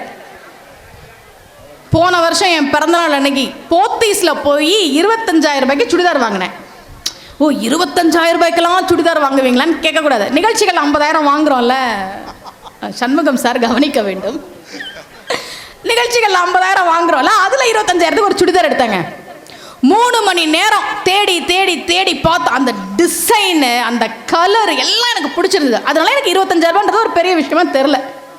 பிறந்தநாள் அன்னைக்கு காலையில் அந்த சுடிதாரை போட்டுட்டு வழக்கமாக என்ன பண்ணுவோம், ஒரு செல்ஃபி எடுத்து வாட்ஸ்அப்பில் ஸ்டேட்டஸ் வைப்போம், ஃபேஸ்புக்கில் போடுவோம் இல்லையா. WhatsApp status, dress super, dress super, dress super, டே மனசுலாம் பறக்குது, தேங்க்யூ தேங்க்யூ தேங்க்யூ. ஃபேஸ்புக்கில் madam super, madam super, dress super, எங்கே வாங்க 25,000 ரூபாய் சுடிதார் தெரியுமா, எல்லா கமெண்ட்லாம் போட்டாச்சு. இப்போ நான் கோவிலுக்கு போகணும், வீட்டை விட்டு வெளியில் வரேன், ஓலா கார் புக் பண்ணியிருக்கேன், கார் வரப்போகுது. எய்த்த வீட்டாக்கா வாசலில் வந்து நிற்குது, நான் புது ட்ரெஸ் போட்டுட்டு நிற்கிறேன். ஏதாவது சொல்லணுமா இல்லையா? அப்புறம் எதுக்கு நம்ம 25,000 ரூபா போட்டு ட்ரெஸ் வாங்கியிருக்கோம், ஒன்றுமே சொல்லலைன்ற, அது பாட்டுக்கு நிற்கிது. அக்கா, சொல்லு, பிஸியாக இருக்கீங்களா அக்கா? ஆமாம். ட்ரெஸ்ஸை பாருக்கா, எப்படிக்கா நான் சொல்ல முடியும்? என்னக்கா சமையல் இன்னைக்கு? எல்லாம் வழக்கமாக பண்ணுறது தான். சமையல் வழக்கம், ஆனால் என் ட்ரெஸ்ஸு வழக்கம் இல்லையா, புதுசாக இருக்குக்கா, ஏதாவது சொல்லுக்கா. அது சொல்ல மாட்டேங்குது. நம்மளே சொல்லிடுவோம். 25,000 ரூபாய் சுடிதார். அக்கா சுடிதார் நல்லா இருக்கா? சுடிதாரா? புதுசா? புதுசாவா? பார்த்தா அப்படி தெரில. 25,000 ரூபாய். 25,000 ரூபாயா? 2,000 ரூபாய் கூட வராத மாதிரி இருக்கு. மனசே உடஞ்சு போச்சு. காலையில இருந்து ஒரு 300-400 பேர் super churidar, super churidar, super, அதெல்லாம் மைண்ட்ல இல்ல. பார்த்தா புதுசு மாதிரி தெரியல, 2,000 ரூபாய் மாதிரி இருக்குன்னு சொன்னிச்சு, அது மட்டும்தான் மைண்ட்ல ஏறிச்சு. இப்ப வரைக்கும் அந்த சுடிதாரை நான் திரும்பியே பார்க்கறது இல்லை. ஏன் தெரியுமா? வார்த்தைகள் பாதிக்கும் மனசை. 1000 பேர் உங்களை பார்த்து நல்லாருன்னு சொல்லியிருப்பாங்க, போற போக்கில் ஒருத்தன் நாசமா போனா அதை தான் மனசு எடுத்துக்கும். பிரச்சனை அங்கதான். என்ன மாதிரி பேச்சாளர்கள்லாம் இருக்கும்ல, நான் பேசி முடிச்சுட்டு இறங்குறேன்ல, நான் கவனிப்பேன். நம்ம கிட்ட வர்றவங்க அந்த உடல் மொழியை வச்சு, பாடி லாங்குவேஜ் வச்சு எனக்கு ஓரளவு கணிக்க முடியும். எத்தனை மேடைகளில் பேசியிருக்கோம் நம்ம, இவங்க எதுக்கு வர்றாங்க, என்ன சொல்ல போறாங்கன்றதெல்லாம் ஓரளவு என்னால் கணிக்க முடியும். நல்லா பேசுனீங்க, நல்லா பேசுனீங்கன்னு நிறைய பேர் சொல்லுவாங்க. சில பேர், மேடம் எப்பவும் நல்லா பேசுவீங்க, இன்னைக்கு அப்படி ஒன்றும் பேசலையே, மனசு இப்படி தவிக்கும் சார். நம்ம நல்லா தானே பேசணும், நல்லா தானே பேசணும், ஏன் அவர் 1000 பேர் பாராட்டியிருப்பாங்க. போற போக்கில் ஒரு நீங்க அப்படி ஒன்றும் பேசலைன்னா மனசு அதை தான் எடுத்துக்கணும். இப்போ அதெல்லாம் இல்லை. இப்போ யாராவது என்கிட்ட வந்து நீங்க அப்படி ஒன்றும் நல்லா பேசலையேன்னா மைண்ட்ல எடுத்துக்க மாட்டேன். போய் கூலாக ஒரு காஃபி குடிப்பேன். கூலாக ஒரு காஃபி குடிப்பேன். எப்படிங்க கூலாக? காஃபி சூடாக தான் இருக்கும், நான் கூலாக இருப்பேன். என்ன, நான் உன் வார்த்தையெல்லாம் என்னை பாதிக்காது. என்ன வேணா சொல், உன் வார்த்தைகள் என்னை பாதிக்காது, மனசில் வச்சுக்கோங்க. நீங்கள் அடுத்தவங்க கிட்ட பேசும்போது இனிமையான வார்த்தைகளை பேசுங்க. அடுத்தவங்க உங்களை துன்புறுத்துற மாதிரி பேசினா அந்த வார்த்தையே கணக்கில் எடுத்துக்காது. இனிமையான வார்த்தைகளை பேசணும். உடவங்க என்ன நிகழ்ச்சிக்கு போகிறதுக்கு முன்னாடி திருச்சி பஸ் ஸ்டாண்ட் கிட்ட பூ வாங்குறதுக்காக காரை நிறுத்திட்டு வேகமாக போகிறேன். வழக்கமாக எங்கள் வீட்டுக்கு பூக்காரம்மா கொண்டு வந்து பூ கொடுப்பாங்க. அன்றைக்கி பூக்காரம்மா வரல, நிகழ்ச்சிக்கு நேரம் ஆயிடுச்சு. அவசரமாக அப்போ தான் நான் திருச்சி பஸ் ஸ்டாண்டுக்குள்ளே போய் முதல் கடையில் ஒரு அக்கா பூ கட்டிகிட்டு இருக்காங்க. நான் போய் அக்கா அப்படின்னு நிமிர்ந்து பார்த்தாங்க. எவ்வளோக்கா பூ, எவ்வளோக்கா அப்படின்ற, முளம் எவ்வளோக்கா அப்படிங்கிறேன். நீ கொடுக்குறத கொடுன்னாங்க. இதென்ன பதில்? கொடுக்கறத குடுவா? எதுக்கு கொடுக்கறத குடுன்னு சொல்றாங்க? அக்கா கொடுங்கக்கா, ஒரு 4 முழம் ஜாதி பூ அளந்து அந்த அம்மா கொடுக்குது. எவ்வளோ கட்டுறேன்? கொடுக்கறத குடுன்றாங்க. நான் என்ன, 1 முழம் 20 ரூபா இருக்கும், 4 முழம் வாங்கியிருக்கோம், 100 ரூபாயை கொடுத்து 80 ரூபா தானேக்கா அப்படிங்கிறேன். ஆமான்னு மீதி 20 ரூபாய் அந்த அக்கா கொடுக்குது, வாங்கிட்டு வந்துட்டேன். அன்னைக்கு சாயந்தரம் தலை நிறைய பூ வச்சுட்டு இதே மாதிரி ஒரு கோவிலில் ஆன்மீக சொற்பொழிவு பேசுகிறேன். பேசி முடிச்சுட்டு இறங்குறேன். அங்கே எனக்கு ஒரு பெரிய ரசிகை இருக்கிறாங்க, அவினாசியில், ஹேமான்னு சொல்லி. நான் எங்கே பேசினாலும் வந்துடுவாங்க. திருப்பூரில் பேசினாலும், மேட்டுப்பாளையத்தில் பேசினாலும், எங்கே பேசினாலும் வந்துடுவாங்க. அப்புறம் ஏன் புஞ்சை புளியம்பட்டிக்கு மட்டும் வரலான்னு கேட்கக்கூடாது. நான் ரசிகர்கள்லாம் அப்படி தான் இருப்பாங்க. ரசிகை எங்கே கூட்டுங்க, அப்போ தான் நாங்கள் நம்புவோம்லாம் சொல்லக்கூடாது. விஷயத்த சொன்னால் அனுபவிக்கணும், ஆராயக்கூடாது. ஹேமான்னு ஒரு ரசிகை இருக்காங்க. அவங்க சொன்னாங்க, இன்னைக்கு முகூர்த்த நாள்னு சொல்லி முழம் 100 ரூபாய். உங்கள் ஊர் புஞ்சை புளியம்பட்டில் இந்த பூ முழம் 90 ரூபாய்க்கு நான் வாங்கினேன் காலையில். என்னோட டிரைவர்கிட்ட சொன்னேன்ப்பா நம்ம ஒரு பூக்கடை போட்டுருவோம்ப்பா. எங்கள் ஊர்லலாம் நாங்கள் 4 முழம் 90 ரூபாய்க்கு வாங்குவோம், இங்கே முழமே 90 ரூபா. அதை ஒரு பாட்டி தான் கொடுத்தாங்க.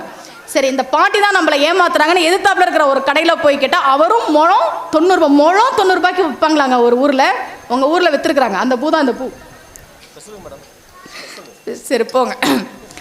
அவங்க சொன்னாங்க இன்னைக்கு முகூர்த்த நாள், முழம் 70 ரூபா 80 ரூபா வரைக்கும் விற்கிது, ஆனாலும் நீங்கள் எப்பவும் போல 4 சரவம் மடித்து பூ வச்சுட்டு வந்திருக்கீங்க. நாங்கள் முழம் 70 ரூபா விற்குதா?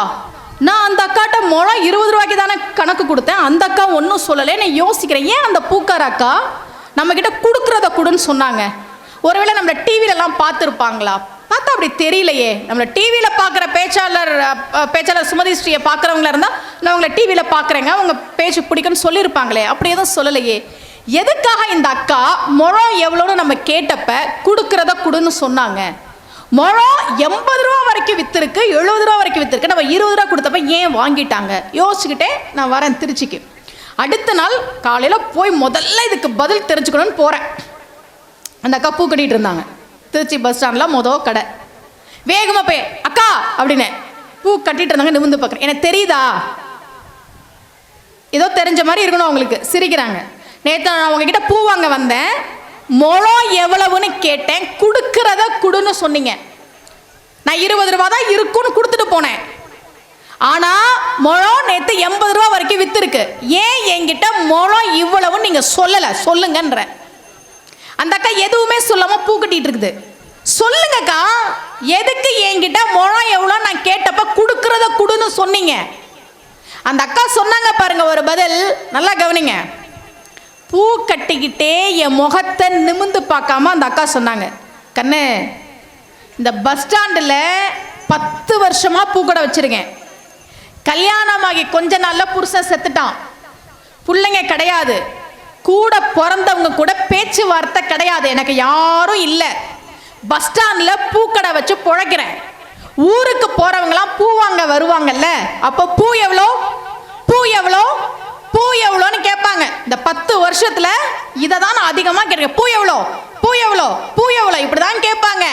நீ ஒருத்தி தான் அக்கா அப்படின்னு கூப்பிட்டு பூ எவ்வளோன்னு கேட்டியா? உன்கிட்ட பணம் வாங்க எனக்கு மனசு வரலம்மா.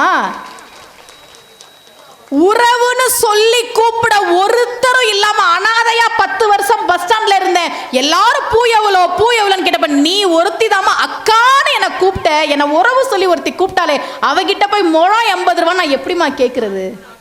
கொடுக்கறத கொடுமா. நான் யாவர்க்குமாம் பிறருக்கு இன்னுரை தானே.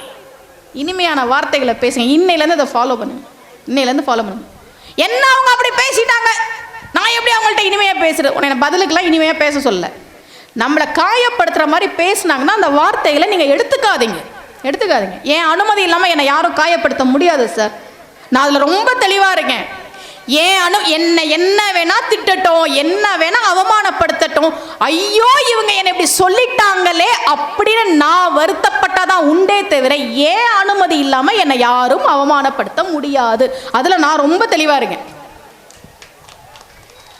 யாவர்க்குமாம் பிறருக்கு இன்னொரு. குழந்தைங்க கிட்டேயே இனிமையான வார்த்தையை பேசுறது இல்லையே நாம. எதுக்கு பிறந்த அந்த புள்ள கடவுள்கிட்ட அப்ளிகேஷன் போட்டுச்சா? கடவுளே கடவுளே, இந்த அம்மாவுக்கும் இந்த அப்பாவுக்கும் நான் பிள்ளையாக பிறக்க நீதான் அருள் செய்ய வேண்டும் கடவுள்கிட்ட தவம் பண்ணி அது உங்களுக்கு எதுக்கு என் பிறந்த பிள்ளைய பார்த்து கேட்குறோம். எங்கேயாவது போய் தொலை சொல்றோம், போய் தொலைஞ்சா தெரியும் உங்களுக்கு. எத்தனை பேர் குழந்தை இல்லாம கோவிலா போய் அலைகிறாங்க தெரியுமா? உங்க புள்ள குறும்பு பண்ணதான் செய்யும். புள்ளனா குறும்பு பண்ணுங்க, குறும்பு பண்ணாதான் குழந்தை. போய் தொலை சொல்லாதீங்க, ஒரு நாளும் சொல்லாதீங்க. எத்தனை பேர் குழந்தை இல்லாம கோவிலா போய் அலைஞ்சிட்டு இருக்கிறாங்க. நீங்க வீட்டில் டிவி பார்த்துட்டு இருக்கிறீங்க, ஃபேன் போடணும், எந்திரிச்சு போய் ஃபேன் போடணும், யாரும் இல்லை, கால் வலிக்குது, போ எந்திரிக்க முடியல, அப்புறம் போட்டுக்கலாம். இந்த டிவியில் சவுண்டை குறைக்கணும், ஒரு ரிமோட் அங்கே இருக்குது, எட்டி எடுக்கணும், கை வலிக்குது, போ. காலையில் வாக்கிங் போகலான்னு பார்க்குறேன், எந்திரிக்கத்தான் முடியல. ஏங்க, நீங்கள் பிறந்ததுலேருந்து உங்கள் உடம்புல கூடவே இருக்கிற உங்கள் கையும் காலும் உங்கள் உடம்புமே நீங்கள் சொல்கிறத கேட்க மாட்டேன்ட்டு நீங்கள் பெத்த பிள்ளைங்க மட்டும் நீங்கள் சொல்கிறதெல்லாம் கேட்கணுமா? ஒரு பையன் நல்லா சொல்லுங்க மிஸ், எங்கள் அம்மாவுக்கு தெரிய மாட்டேங்குது. நல்லா கவனிச்சுக்கோ. நாளைக்கு ஏதாவது சொன்னாங்கன்னே, அம்மா உன் கை நீ சொல்றத கேக்குதாமா, உன் கால் நீ சொல்றத கேக்குதாமா. நம்ம கை தான், நம்ம கால் தான், நம்ம உடம்பு தான், அதுவே நம்ம சொல்றத கேட்க மாட்டேது. பிள்ளைங்கெல்லாம் கேட்காதுங்க, தெரிஞ்சுக்கோங்க, கேட்காதுங்க. பிள்ளைங்களாம் எவ்வளோ விவரமா புத்திசாலியா இருக்குதுங்க தெரியுமா? இன்னைக்கு ஒரு பையன்கிட்ட கேட்டேன், 1000 கிலோ 1 டன். யாராவது கணக்கு வாத்தியார் இருக்கிறீங்களா இங்க? Maths teacher. 1000 kilo 1 ton, 3000 kilo எத்தனை டன் சொல்லுங்க? 1000 கிலோ 1 டன், 3000 கிலோ எத்தனை டன்? நீலாம் புத்திசாலிப்பா, அதனால நீ 3 டன் சொல்லிட்ட. அந்த பையன் சொன்ன 1000 kilo 1 ton, 3000 kilo ton ton ton. தப்பா சரியா sir? 1000 kilo 1 ton, 3000 kilo ton ton ton. எப்படிடா நீ கேட்க முடியாது? அவன் கரெக்டா தானே சொன்னான், கரெக்டா தானே சொன்னான். ஒரு புள்ள அவங்க அம்மா கிட்ட வந்து, அம்மா காய்ச்சல் வர மாதிரி இருக்குதுமா. அம்மா தொட்டு பார்த்துட்டு, இல்லை இல்லைம்மா நிஜமா காய்ச்சல் வர மாதிரி இருக்குதுமா. இல்லை பாப்பா சளி வர மாதிரி இருக்குதுமா. இல்லை தும்மல் தும்மல் வருதுமா. இல்லை இருமல் கூட வர மாதிரி இருக்குதுமா. இல்லை காய்ச்சல் இல்லையாமா. ஸ்கூலுக்கு லீவ் போலான்னு பாக்குறியா? உனக்கு காய்ச்சல் இல்ல, இருமல் இல்ல, சளி இல்ல, தும்மல் இல்ல. இல்ல இல்ல அப்ப எனக்கு ஐஸ்கிரீம் வாங்கி கொடு. அதான் எதுவும் இல்லன்ட்டில எடுத்த உடனே அம்மா எனக்கு ஐஸ்கிரீம் வாங்கி கொடுனா, ஐயோ காய்ச்சல் வரும், சளி வரும், இருமல் வரும், தும்மல் வரும், இந்த அம்மா பாடம் எடுக்கும். ஏதோ இல்லன்ட்டில ஐஸ்கிரீமை வாங்கி கொடு. பிள்ளைங்க ரொம்ப தெளிவா இருக்குதுங்க. நடிகர் சிவகார்த்திகேயன் நடிச்ச வேலைக்காரன்னு ஒரு படம் வந்ததுல, அதில் ஒரு டைலாக் இருக்கு. என்ன தெரியுமா? உலகின் தலை சிறந்த சொல் செயல். எனக்கு அந்த டைலாக் ரொம்ப பிடிச்சிருந்தது. நான் சிவகார்த்திகேயன் சாருக்கு மெசேஜ் பண்ணேன், எனக்கு ரொம்ப பிடிச்சிருந்தது சார் அந்த டைலாக். அவரும் ரிப்ளை பண்ணியிருந்தார், எனக்கும் அது பிடிக்கணும். அதாவது நான் சிவகார்த்திகேயன் சாருக்கு மெசேஜ்லாம் பண்ணுவேன், அவரும் ரிப்ளைலாம் பண்ணுவாருன்றத சொல்லிக்கிறேன், வேற ஒன்றும் இல்லை. இந்த பக்கத்து வீட்டு குழந்தைங்க எல்லாரும் சேர்ந்து போய் படம் பார்த்தோமா, இந்த பிள்ளைங்கள்ட்ட கேட்ட, படம் சூப்பராக இருந்துச்சுல, நல்லா தான் இருந்துச்சு, ஆனால் சிவகார்த்திகேயன் அங்கிள் பொய் சொல்லிட்டாரு. பொய் சொல்லிட்டாரா? ஆமா, அந்த அங்கிள் ஏன் உலகின் தலை சிறந்த சொல் செயல்னு சொன்னாரு. ஹே, உலகின் தலை சிறந்த சொல் செயல், என்ன டயலாக் அது? அதை போய் சிவகார்த்திகேயன் அங்கிள் பொய் சொல்றாருன்னு சொல்லிட்டா. ஆமா, சிவகார்த்திகேயன் அங்கிள் பொய் சொல்லிட்டார். உலகின் தலை சிறந்த சொல் செயல் இல்ல, செயல் இல்லை. சார் நீ சொல்லு, உலகின் தலை சிறந்த சொல் என்ன? அந்த குழந்தை சொல்லுச்சு, உலகின் தலை சிறந்த சொல் நாளைக்கு ஸ்கூல் லீவு. அதுங்க தெளிவா இருக்குதுங்க. பிள்ளைங்களுடைய பேச்சு திறமை, அதை ரசிக்கிறதுக்கு நமக்கு நேரம் இல்லை. பெற்றோர்கள் எத்தனையோ பேர் குழந்தை இல்லைன்னு கோவில் கோவிலா அலையிறாங்க. ஒரு நாளும் பிள்ளைங்களை பார்த்து நீ ஏன் பிறந்த, எங்கேயாவது போய் தொலை, இப்படி எல்லாம் சொல்லாதீங்க, புரிஞ்சுதா? பிள்ளைகள்கிட்ட இனிமையா பேசுங்க, கணவர்கிட்ட இனிமையா பேசுங்க. பாவம் அந்த மனுஷன் அப்படின்னு அங்கிருந்து ஒரு ஐயா சொல்றாரு, கொஞ்சம் எங்க பிள்ளைங்கள்ட்ட மட்டும் இல்லம்மா, வீட்டுக்காரர்கிட்ட இனிமையா பேச சொல்லுங்கம்மா. என் மனைவி இனிமையா பேசி ரொம்ப வருஷம் ஆச்சுமா அப்படி இனிமையான வார்த்தைகளை பேசுங்க. கணவர்கிட்டையும் சொல்ல, நிறைய கணவன்மார்களுக்கு மனைவிக்கு ஒரு பேர் இருக்குன்றதே ஞாபகத்தில் இருக்காது. ஏய் வா, ஏய் அதை எடு, இப்படிதான் பேசிட்டு இருக்கிறாங்க. யாவருக்குமா பிறருக்கு இன்னுரை தானே நம்முடைய வழிபாட்டு முறையில வச்சாங்க. நீ கோயிலுக்கு போறியா, சாமி கும்பிடுறியா, யாகம் பண்றியா, இதையெல்லாம் விட அடுத்தவர்களுக்கு இனிமையான வார்த்தைகளை பேசும்போதுதான் அதனுடைய பலன் உனக்கு கிடைக்கும்னு சொல்லி கொடுத்தாங்க. இந்த ஒரு விஷயத்தை இன்னையில இருந்து ஃபாலோ பண்ணுங்க, சரியா? சுமதி ஸ்ரீ புஞ்சை புளியம்பட்டியில வந்து பேசினாங்க, இனிமையான வார்த்தைகளை பேச சொன்னாங்க அப்படின்னு இதை வந்து ஃபாலோ பண்ணுங்க. வீட்டுக்கெல்லாம் போனோன்னா உங்க மாமியாரை பார்த்து, அத்தை காஃபி சாப்பிட்றீங்களா அத்தனை கேளுங்க. நேற்று வரைக்கும் என் மருமக முகம் கொடுத்து கூட என்கிட்ட பேசாது, இன்னைக்கு என்ன காஃபி வேணுமான்னு கேட்குது. பேசுங்க, இனிமையான வார்த்தைகளை பேசி பழகுங்க. நம்முடைய பக்தி முறைகள் பாருங்க, ஒவ்வொரு கடவுளுக்கும் ஒரு சிறப்பு வச்சாங்க. இந்த சாமியை இப்படி இருக்கணும், பிரச்சனையே கிடையாதுங்க. நம்ம நிறைய பேர் பிரச்சனை நினைச்சிட்டு இருக்கோம், அதெல்லாம் வாழ்க்கையில பிரச்சனையே கிடையாது. நீங்க தெரிஞ்சுக்கோங்க. முதல்ல இப்போ இனிமையான வார்த்தையை பேசணுன்றதுக்கு இன்னொரு உதாரணம் சொல்லிட்டு போறேன். ஒருத்தர் அவர் புதுசா வீடு கட்டி கிரகப்பிரவேசத்துக்கு எனக்கு அழைப்புதல் வச்சிருந்தாருங்க. அன்னைக்கு காலையில எனக்கு ப்ரோக்ராம் இருந்தது. ஏற்கனவே நான் அட்வான்ஸ் வாங்கிட்டு டேட் கொடுத்துட்டேன். அவர்கிட்ட நான் சொன்னேன், பத்திரிக்கை வைக்கும் போதே சொன்னேன், சார் காலையில் எனக்கு தருமபுரியில் நிகழ்ச்சி இருக்கு, முகூர்த்த நாள்னு சொல்லி முழம் 100 ரூபாய். உங்கள் ஊர் புஞ்சை புளியம்பட்டில் இந்த பூ முழம் 90 ரூபாய்க்கு நான் வாங்கினேன் காலையில். என்னோட டிரைவர்கிட்ட சொன்னேன், எப்போ நம்ம ஒரு பூக்கடை போட்டுருவோம்ப்பா, இங்கே எங்கள் ஊர்லலாம் நாங்கள் 4 முழம் 90 ரூபாய்க்கு வாங்குவோம், இங்கே முழமே 90 ரூபா. அதை ஒரு பாட்டி தான் கொடுத்தாங்க. சரி, இந்த பாட்டி தான் நம்மளை ஏமாத்துறாங்கன்னு எதிர்த்தாப்புல இருக்கிற ஒரு கடையில் போய் கேட்டால் அவரும் முழம் 90 ரூபாய், முழம் 90 ரூபாய்க்கு விற்பாங்களாங்க ஒரு ஊரில். உங்கள் ஊரில் விற்றுருக்குறாங்க. அந்த பூ தான் அந்த பூ. சரி போங்க. அவங்க சொன்னாங்க, இன்னைக்கு முகூர்த்த நாள், முழம் 70 ரூபா 80 ரூபா வரைக்கும் விற்கிது, ஆனாலும் நீங்கள் எப்பவும் போல 4 சரவம் மடித்து பூ வச்சுட்டு வந்திருக்கீங்க. நாங்கள் முழம் 70 ரூபா விற்குதா? நான் அந்த அக்காட்ட முழம் 20 ரூபாய்க்கு தானே கணக்கு கொடுத்தேன். அந்த அக்கா ஒன்றும் சொல்லலை. நான் யோசிக்கிறேன், ஏன் அந்த பூக்கார அக்கா நம்மக்கிட்ட கொடுக்குறத கொடுன்னு சொன்னாங்க? ஒருவேளை நம்மளை டிவிலெலாம் பார்த்துருப்பாங்களா? பார்த்தா அப்படி தெரியலையே. நம்மளை டிவியில் பார்க்குற பேச்சாளர் சுமதி ஸ்ரீயை பார்க்குறவங்களா இருந்தால் நான் உங்களை டிவியில் பார்க்குறேங்க, அவங்க பேச்சு பிடிக்குன்னு சொல்லியிருப்பாங்களே. அப்படி எதுவும் சொல்லலையே. எதுக்காக இந்த அக்கா முழம் எவ்வளோன்னு நம்ம கேட்டப்ப கொடுக்குறத கொடுன்னு சொன்னாங்க? முழம் 80 ரூபா வரைக்கும் விற்றுருக்கு, 70 ரூபா வரைக்கும் விற்றுருக்கு, நம்ம 20 ரூபா கொடுத்தப்ப ஏன் வாங்கிட்டாங்க? யோசிச்சுக்கிட்டே நான் வரேன் திருச்சிக்கு. அடுத்த நாள் காலையில் போய் முதல்ல இதுக்கு பதில் தெரிஞ்சுக்கணும்னு போகிறேன். அந்த அக்கா பூ கட்டிகிட்டு இருந்தாங்க திருச்சி பஸ் ஸ்டாண்டில் மொதல் கடை. வேகமாக போய் அக்கா அப்படின்னு பூ கட்டிகிட்டு இருந்தாங்க. நிமிந்து பார்க்குறேன், எனக்கு தெரியுதா? ஏதோ தெரிஞ்ச மாதிரி இருக்கணும் அவங்களுக்கு. சிரிக்கிறாங்க. நேற்று நான் உங்ககிட்ட பூ வாங்க வந்தேன், முழம் எவ்வளவுன்னு கேட்டேன், கொடுக்கறத கொடுன்னு சொன்னீங்க. நான் 20 ரூபா தான் இருக்குன்னு கொடுத்துட்டு போனேன். ஆனால் முழம் நேற்று 80 ரூபா வரைக்கும் விற்றுருக்கு. ஏன் என்கிட்ட முழம் இவ்வளவுன்னு நீங்கள் சொல்லலை? சொல்லுங்கன்ற. அந்த அக்கா எதுவுமே சொல்லாமல் பூ கட்டிட்டு இருக்குது. சொல்லுங்கக்கா, எதுக்கு என்கிட்ட முழம் எவ்வளோ நான் கேட்டப்ப கொடுக்கறத கொடுன்னு சொன்னீங்க? அந்த அக்கா சொன்னாங்க பாருங்க ஒரு பதில், நல்லா கவனிங்க.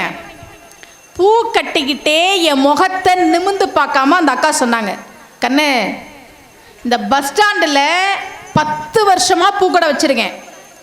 கல்யாணமாகி கொஞ்ச நாளில் புருஷன் செத்துட்டான், பிள்ளைங்க கிடையாது, கூட பிறந்தவங்க கூட பேச்சுவார்த்தை கிடையாது, எனக்கு யாரும் இல்லை. பஸ் ஸ்டாண்டில் பூக்கடை வச்சு பிழைக்கிறேன். ஊருக்கு போகிறவங்களாம் பூ வாங்க வருவாங்கல்ல, அப்போ பூ எவ்வளோ, பூ எவ்வளோ, பூ எவ்வளோன்னு கேட்பாங்க. இந்த 10 வருஷத்துல இதை தான் நான் அதிகமாக கேட்கிறேன். பூ எவ்வளோ, பூ எவ்வளோ, பூ எவ்வளோ, இப்படி தான் கேட்பாங்க. நீ ஒருத்தி தான் அக்கா அப்படின்னு கூப்பிட்டு பூ எவ்வளோன்னு கேட்டியா? உன்கிட்ட பணம் வாங்க எனக்கு மனசு வரலம்மா. உறவுன்னு சொல்லி கூப்பிட ஒருத்தரும் இல்லாம அனாதையா 10 வருஷம் பஸ் ஸ்டாண்ட்ல இருந்தேன். எல்லாரும் பூ எவ்வளோ, பூ எவ்வளோன்னு கேட்டப்ப நீ ஒருத்தி தாமா அக்கான்னு என்னை கூப்பிட்ட. என்னை உறவு சொல்லி ஒருத்தி கூப்பிட்டாலே அவகிட்ட போய் முழம் 80 ரூபா நான் எப்படிமா கேட்கறது? கொடுக்கறத கொடுமா. நான் யாவர்க்குமாம் பிறருக்கு இன்னுரை தானே. இனிமையான வார்த்தைகளை பேசுங்க. இன்னையிலேருந்து அதை ஃபாலோ பண்ணுங்க. இன்னையிலேருந்து ஃபாலோ பண்ணுங்க. என்ன அவங்க அப்படி பேசிட்டாங்க, நான் எப்படி அவங்கள்ட்ட இனிமையாக பேசுறது? உன்னை பதிலுக்கெல்லாம் இனிமையாக பேச சொல்ல. நம்மளை காயப்படுத்துகிற மாதிரி பேசினாங்கன்னா அந்த வார்த்தைகளை நீங்கள் எடுத்துக்காதீங்க. என் அனுமதி இல்லாமல் என்னை யாரும் காயப்படுத்த முடியாது சார். நான் அதில் ரொம்ப தெளிவாக இருக்கேன். என்னை என்ன வேணா திட்டட்டும், என்ன வேணா அவமானப்படுத்தட்டும், ஐயோ இவங்க என்னை இப்படி சொல்லிட்டாங்களே அப்படின்னு நான் வருத்தப்பட்டாதான் உண்டே தவிர ஏன் அனுமதி இல்லாமல் என்னை யாரும் அவமானப்படுத்த முடியாது. அதில் நான் ரொம்ப தெளிவாக இருக்கேன். யாவர்க்குமாம் பிறருக்கு இன்னொரு. குழந்தைங்க கிட்டேயே இனிமையான வார்த்தையை பேசுறது இல்லையே நாம. எதுக்கு பிறந்த அந்த புள்ள கடவுள்கிட்ட அப்ளிகேஷன் போட்டுச்சா, கடவுளே கடவுளே, இந்த அம்மாவுக்கும் இந்த அப்பாவுக்கும் நான் பிள்ளையாக பிறக்க நீதான் அருள் செய்ய வேண்டும் கடவுள்கிட்ட அவன் பண்ணியா? அது உங்களுக்கு எதுக்கு என் பிறந்த பிள்ளைய பார்த்து கேட்குறோம். எங்கேயாவது போய் தொலை சொல்றோம், போய் தொலைஞ்சா தெரியும் உங்களுக்கு. எத்தனை பேர் குழந்தை இல்லாம கோவிலா போய் அலையிறாங்க தெரியுமா? அவங்க புள்ள குறும்பு பண்ணதான் செய்யும். புள்ளனா குறும்பு பண்ணுங்க, குறும்பு பண்ணாதான் குழந்தை. போய் தொலை சொல்லாதீங்க, ஒரு நாளும் சொல்லாதீங்க. எத்தனை பேர் குழந்தை இல்லாம கோவிலா போய் அலைஞ்சிட்டு இருக்கிறாங்க. நீங்க வீட்டில் டிவி பார்த்துட்டு இருக்கிறீங்க, ஃபேன் போடணும், எந்திரிச்சு போய் ஃபேன் போடணும், யாரும் இல்லை, கால் வலிக்குது, போ எந்திரிக்க முடியல, அப்புறம் போட்டுக்கலாம். இந்த டிவியில் சவுண்டை குறைக்கணும், ஒரு ரிமோட் அங்கே இருக்குது, எட்டி எடுக்கணும், கை வலிக்குது, போ. காலையில் வாக்கிங் போகலான்னு பார்க்குறேன், எந்திரிக்கத்தான் முடியல. ஏங்க நீங்கள் பிறந்ததுலேருந்து உங்க உடம்புல கூடவே இருக்கிற உங்க கையும் காலும் உங்க உடம்புமே நீங்க சொல்றத கேட்க மாட்டேன். நீங்க பெத்த பிள்ளைங்க மட்டும் நீங்க சொல்றதெல்லாம் கேட்கணுமா? ஒரு பையன் நல்லா சொல்லுங்க மிஸ், எங்க அம்மாவுக்கு தெரிய மாட்டேங்குது. நல்லா கவனிச்சுக்கோ. நாளைக்கு ஏதாவது சொன்னாங்கன்னா, அம்மா உன் கை நீ சொல்றத கேக்குதாமா, உன் கால் நீ சொல்றத கேக்குதாமா? நம்ம கை தான், நம்ம கால் தான், நம்ம உடம்பு தான். அதுவே நம்ம சொல்றத கேட்க மாட்டேங்குது. பிள்ளைங்கலாம் கேட்காதுங்க, தெரிஞ்சுக்கோங்க, கேட்காதுங்க. பிள்ளைங்களாம் எவ்வளோ விவரமா புத்திசாலியா இருக்குதுங்க தெரியுமா? இன்னைக்கு ஒரு பையன்கிட்ட கேட்டேன், 1000 கிலோ 1 டன். யாராவது கணக்கு வாத்தியார் இருக்கிறீங்களா இங்க? Maths teacher. 1000 kilo 1 ton, 3000 kilo எத்தனை டன் சொல்லுங்க? 1000 கிலோ 1 டன், 3000 கிலோ எத்தனை டன்? நீலாம் புத்திசாலிப்பா, அதனால நீ 3 டன் சொல்லிட்ட. அந்த பையன் சொன்ன 1000 kilo 1 ton, 3000 kilo ton ton ton. தப்பா சரியா sir? 1000 kilo 1 ton, 3000 kilo ton ton ton. எப்படிடா நீ கேட்க முடியாது? அவன் கரெக்டா தானே சொன்னான், கரெக்டா தானே சொன்னான். ஒரு புள்ள அவங்க அம்மா கிட்ட வந்து, அம்மா காய்ச்சல் வர மாதிரி இருக்குதுமா. அம்மா தொட்டு பார்த்துட்டு, இல்லை இல்லைம்மா நிஜமா காய்ச்சல் வர மாதிரி இருக்குதுமா. இல்லை பாப்பா சளி வர மாதிரி இருக்குதுமா. இல்லை தும்மல் தும்மல் வருதுமா. இல்லை இருமல் கூட வர மாதிரி இருக்குதுமா. இல்லை காய்ச்சல் இல்லையாமா. ஸ்கூலுக்கு லீவ் போலான்னு பாக்குறியா? உனக்கு காய்ச்சல் இல்ல, இருமல் இல்ல, சளி இல்ல, தும்மல் இல்ல. இல்ல இல்ல அப்ப எனக்கு ஐஸ்கிரீம் வாங்கி கொடு. அதான் எதுவும் இல்லன்ட்டில எடுத்த உடனே அம்மா எனக்கு ஐஸ்கிரீம் வாங்கி கொடுனா, ஐயோ காய்ச்சல் வரும், சளி வரும், இருமல் வரும், தும்மல் வரும், இந்த அம்மா பாடம் எடுக்கும். ஏதோ இல்லன்ட்டில ஐஸ்கிரீமை வாங்கி கொடு. பிள்ளைங்க ரொம்ப தெளிவா இருக்குதுங்க. நடிகர் சிவகார்த்திகேயன் நடிச்ச வேலைக்காரன் ஒரு படம் வந்ததுல, அதில் ஒரு டைலாக் இருக்கு. என்ன தெரியுமா? உலகின் தலை சிறந்த சொல் செயல். எனக்கு அந்த டைலாக் ரொம்ப பிடிச்சிருந்தது. நான் சிவகார்த்திகேயன் சாருக்கு மெசேஜ் பண்ணேன், எனக்கு ரொம்ப பிடிச்சிருந்தது சார் அந்த டைலாக். அவரும் ரிப்ளை பண்ணியிருந்தார், எனக்கும் அது பிடிக்கணும். அதாவது நான் சிவகார்த்திகேயன் சாருக்கு மெசேஜ்லாம் பண்ணுவேன், அவரும் ரிப்ளைலாம் பண்ணுவாருன்றத சொல்லிக்கிறேன், வேற ஒன்றும் இல்லை. இந்த பக்கத்து வீட்டு குழந்தைங்க எல்லாரும் சேர்ந்து போய் படம் பார்த்தோமா, இந்த பிள்ளைங்கள்ட்ட கேட்ட, படம் சூப்பராக இருந்துச்சுல்ல? நல்லா தான் இருந்துச்சு, ஆனால் சிவகார்த்திகேயன் அங்கிள் பொய் சொல்லிட்டாரு. பொய் சொல்லிட்டாரா? ஆமாம், அந்த அங்கிள் ஏன் உலகின் தலை சிறந்த சொல் செயல்னு சொன்னார். உலகின் தலை சிறந்த சொல் செயல், என்ன டயலாக் அது? அதை போய் சிவகார்த்திகேயன் அங்கிள் பொய் சொல்றாருன்னு சொல்லிட்டா. ஆமாம், சிவகார்த்திகேயன் அங்கிள் பொய் சொல்லிட்டார். உலகின் தலை சிறந்த சொல் செயல் இல்லை. செயல் இல்லை. சார் நீ சொல்லு, உலகின் தலை சிறந்த சொல் என்ன? அந்த குழந்தை சொல்லுச்சு, உலகின் தலை சிறந்த சொல் நாளைக்கு ஸ்கூல் லீவு. அதுங்க தெளிவா இருக்குதுங்க. பிள்ளைங்களுடைய பேச்சு திறமை அதை ரசிக்கிறதுக்கு நமக்கு நேரம் இல்லை. பெற்றோர்கள் எத்தனையோ பேர் குழந்தை இல்லைன்னு கோவில் கோவிலா அலையிறாங்க. ஒரு நாளும் பிள்ளைங்களை பார்த்து நீ ஏன் பிறந்த, எங்கேயாவது போய் தொலை, இப்படி எல்லாம் சொல்லாதீங்க, புரிஞ்சுதா? பிள்ளைகள்கிட்ட இனிமையா பேசுங்க, கணவர்கிட்ட இனிமையா பேசுங்க. பாவம் அந்த மனுஷன் அப்படின்னு அங்கிருந்து ஒரு ஐயா சொல்றாரு, கொஞ்சம் எங்க பிள்ளைங்கள்ட்ட மட்டும் இல்லம்மா, வீட்டுக்காரர்கிட்ட இனிமையா பேச சொல்லுங்கம்மா. என் மனைவி இனிமையா பேசி ரொம்ப வருஷம் ஆச்சும்மா அப்படி இனிமையான வார்த்தைகளை பேசுங்க. கணவர்கிட்டையும் சொல்ல. நிறைய கணவன்மார்களுக்கு மனைவிக்கு ஒரு பேர் இருக்குன்றதே ஞாபகத்தில் இருக்காது. ஏய் வா, ஏய் அதை எடு, இப்படிதான் பேசிட்டு இருக்கிறாங்க. யாவருக்குமா பிறருக்கு இன்னுரை தானே நம்முடைய வழிபாட்டு முறையில வச்சாங்க. நீ கோயிலுக்கு போறியா, சாமி கும்பிடுறியா, யாகம் பண்றியா, இதையெல்லாம் விட அடுத்தவர்களுக்கு இனிமையான வார்த்தைகளை பேசும்போது தான் அதனுடைய பலன் உனக்கு கிடைக்கும்னு சொல்லி கொடுத்தாங்க. இந்த ஒரு விஷயத்தை இன்னையில இருந்து ஃபாலோ பண்ணுங்க, சரியா? சுமதி ஸ்ரீ புஞ்சை புளியம்பட்டியில வந்து பேசினாங்க, இனிமையான வார்த்தைகளை பேச சொன்னாங்க அப்படின்னு இதை வந்து ஃபாலோ பண்ணுங்க. வீட்டுக்கெல்லாம் போனோன்னா உங்கள் மாமியாரை பார்த்து, அத்தை காஃபி சாப்பிட்றீங்களா அத்தைன்னு கேளுங்க. நேற்று வரைக்கும் என் மருமக முகம் கொடுத்து கூட என்கிட்ட பேசாது, இன்னைக்கு என்ன காஃபி வேணுமான்னு கேட்குது. பேசுங்க, இனிமையான வார்த்தைகளை பேசி பழகுங்க.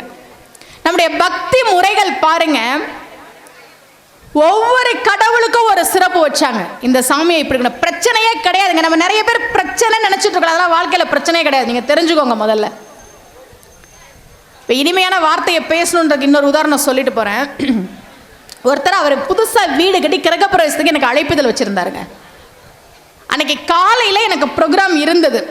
ஏற்கனவே நான் அட்வான்ஸ் வாங்கிட்டு டேட் கொடுத்துட்டேன். அவர்கிட்ட நான் சொன்னேன், பத்திரிக்கை வைக்கும் போதே சொன்னேன், சார் காலையில் எனக்கு தருமபுரியில் நிகழ்ச்சி இருக்கு. எப்படி வாழ வேண்டும், அடுத்தவர்கள் எப்படி நம்ம நடந்து கொள்ளணுங்கிறது சாதாரண விஷயம் இல்லை. கண்டிப்பாக இந்த அம்மா பேசுறதில்ல, ஒரு 10% பேர் இதை ஃபாலோ பண்ணியிருந்தா கூட இந்த கும்பாபிஷேக விழாவுடைய நாங்கள் பண்ணதுக்கு அதே அந்த புண்ணியம். ஆனால் ஒரு விஷயமா இனிமேல் எந்த வீட்லேயும் பொம்பளைகளை ஆம்பளைங்க அடிக்க மாட்டாங்க.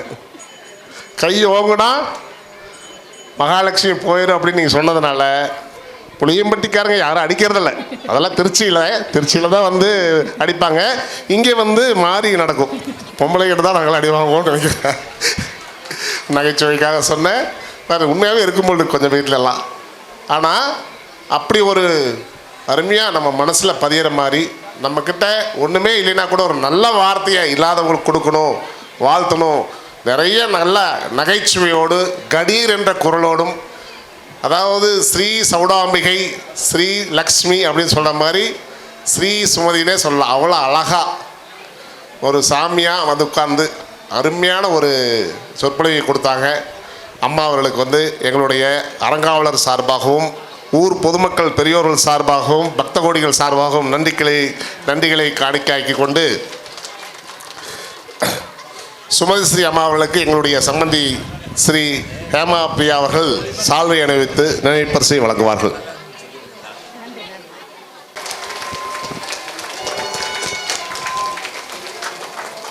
அழுக்காக இருக்கக்கூடிய பகுதியில் நாம்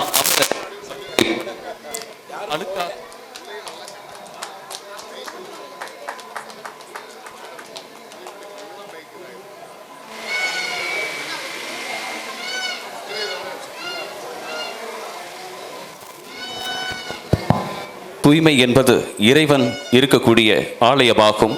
எனவே அனைத்து பக்தொடி பெருமக்களும் நம்முடைய சொற்பொழிவாளர் அவர்களுடைய இதமான நல்ல பல கருத்துக்களை இந்த அம்மா நீங்கள் எவ்வளவோ கொடுங்கன்னு சொன்னாங்க இல்லைங்களா. அப்போ அவங்க ஒரு வார்த்தை கூட சொல்லாமல் பூ மட்டும் அளந்து கொடுத்துட்டாங்க. நான் வாங்கிட்டு வந்துட்டேன். என் மனசு கஷ்டமாக இருந்தது. திரும்பி நான் போய் கேட்க போனேன். அப்போ அவங்க சொன்னாங்க, எனக்கு யாருமே இல்லை அப்படின்னு சொன்னாங்க இல்லைங்களா. யாருமே இல்லாமலாம் போக மாட்டாங்க சாமி. நான் இன்னைக்கு தனியே இருக்கிறேன் அப்படின்னு என்ன இருக்கிறார்கள். அவர்களை எல்லாம் நாம் இப்போது மேடையிலே கௌரவப்படுத்த வேண்டும். முதலாவதாக நம்முடைய சத்தியமங்கலம் அரசூர் செட்டுமை முன்னாள் தாசில்தார் திரு ரங்கராமையா அவர்கள் நம் மேடைக்கு வந்திருக்கிறார்கள். அவர்களுக்கு நம்முடைய அறக்கட்டளையின் சார்பாக நம்முடைய அறக்கட்டளையின் நிர்வாகி திரு ராமகிருஷ்ணன் அவர்கள் சால்வை அணிவித்து கௌரவிப்பார்கள். அரசூர் பகுதியிலிருந்து வருகின்ற முக்கிய பிரமுகர்களுக்கு நம்முடைய திருக்கோவில் நிர்வாகத்தின் சார்பாக சால்வை அணிவிக்கப்படுகிறது. பார்வையாளர்கள் பலத்த கரகோஷங்களை தருமாறு கேட்டுக்கொள்கின்றோம். பொன்னாடை பொருத்தப்பட்டு நம்முடைய அன்னையினுடைய புகைப்படம் ஐயா அவர்களுக்கு நினைவு பரிசாக வழங்கிக் கொண்டிருக்கிறார்கள்.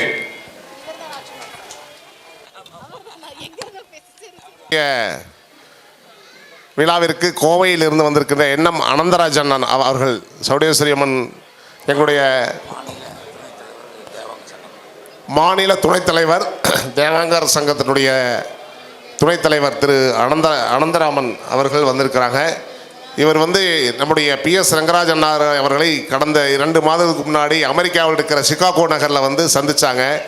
அப்போ அவர் புளியம்பட்டியில் ஒரு கும்பாபிஷேக விழா நடக்குதுன்னு சொன்னதுனால கோயம்புத்தூர் அங்கேருந்து இந்த கும்பாபிஷேக விழாவுக்கு வந்திருக்காரு. அவருக்கு அனைவருடைய சார்பாக வாழ்த்துக்களையும் பாராட்டுகளையும் தெரிவித்துக்கொண்டு இந்த சால்வையை அவருக்கு அணிவிப்பதிலே பெருமை அடைகிறோம். பல்வேறு பணிகளுக்கு மத்தியில் நம்முடைய திருக்கோவில் திருவிழா நிகழ்வுகளிலும் கலந்து கொண்டு சிறப்பிக்க வருகை தந்த ஐயா அவர்களுக்கும் திருக்கோவில் நிர்வாகத்தின் சார்பாக பொன்னாடை போர்த்தப்பட்டு நினைவு பரிசுகள் வழங்கப்படுகிறது. சத்தியமங்கலத்திலிருந்து வந்திருக்கின்ற செட்டுமை எஜமானர் அவர்களுக்கு இப்போது எங்களுடைய அறக்கட்டளையின் சார்பாக 2 செட்டுமை அவர்கள் கிருஷ்ணன் சட்டுமை, அதாவது சத்தியமங்கலம் சௌடேஸ்வரி எங்களுடைய தேவாங்க குல மக்களின் செட்டுமையாக திகழ்ந்து கொண்டிருக்கிற அருமையாக பணியாற்றி கொண்டிருக்கின்ற கிருஷ்ணன் அவர்களுக்கும் எஜமானர் சிக்ராஜ் அவர்களுக்கும் நம்முடைய அறக்கட்டளையின் சார்பாக பொன்னாடை போர்த்தி கௌரவிக்கப்படுகிறது. சத்தியமங்கலம் பகுதியில் அருள்பாலித்துக் கொண்டிருக்கும் அருள்மிகு ராமலிங்க சவுடேஸ்வரியம்மன் ஆலயத்தை சார்ந்த நிர்வாகிகள் நம்முடைய ஆலயத்திற்கு வருகை தந்திருக்கிறார்கள். செட்டிமை மற்றும் விழா குழுவை சார்ந்த உறுப்பினர்களுக்கு நம்முடைய நன்றி கலந்த வணக்கத்தை தெரியப்படுத்திக் கொண்டு பொன்னாடை போர்த்தப்பட்டு அவர்களுக்கும் உரிய நினைவு பரிசுகள் வழங்கி சிறப்பிக்கிறார்கள்.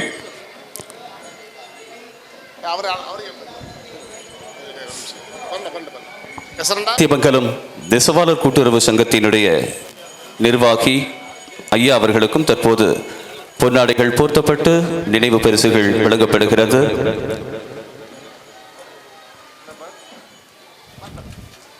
பல்வேறு முக்கிய பிரமுகர்கள் நம்முடைய ஆலய வளாகத்திற்கு வருகை தந்து சிறப்பு நிர்வாகத்தின் சார்பில் அவர்களுக்குண்டான மரியாதையினை செலுத்திக் கொண்டிருக்கிறார்கள்.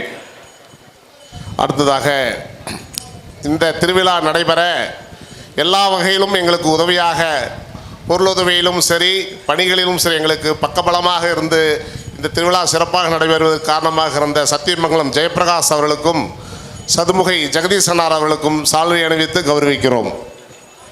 சத்தியமங்கலம் மற்றும் சதுமுகை பகுதியிலிருந்து வருகை தந்திருக்கக்கூடிய முக்கிய பிரமுகர்களுக்கு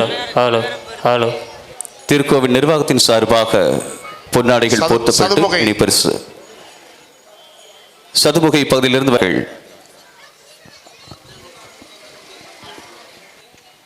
சத்தியமங்கலம் ஸ்ரீனிவாசா ஜுவல்லரியினுடைய உரிமையாளர் இந்த திருவிழாவிற்கு வந்து நம்மை சிறப்பித்திருக்கிறார்கள். அன்னார் அவர்களுக்கு திரு ராமகிருஷ்ணன் அவர்கள் சால்வை அணிவித்து கௌரவிப்பார்கள். சத்தியமங்கலம் பகுதியில் வெகு சிறப்பாக செயல்பட்டுக் கொண்டிருக்கும் ஸ்ரீனிவாசா ஜுவல்லர்ஸ் உரிமையாளர் அவர்கள் நம்முடைய ஆலய வளாகத்திற்கு வருகை தந்து சிறப்பு சேர்த்திருக்கிறார்கள். அவருக்கும் நம்முடைய திருக்கோவில் நிர்வாகத்தின் சார்பாக பொன்னாடைகள் போர்த்தப்பட்டு நினைவு பரிசுகள் வழங்கப்படுகிறது.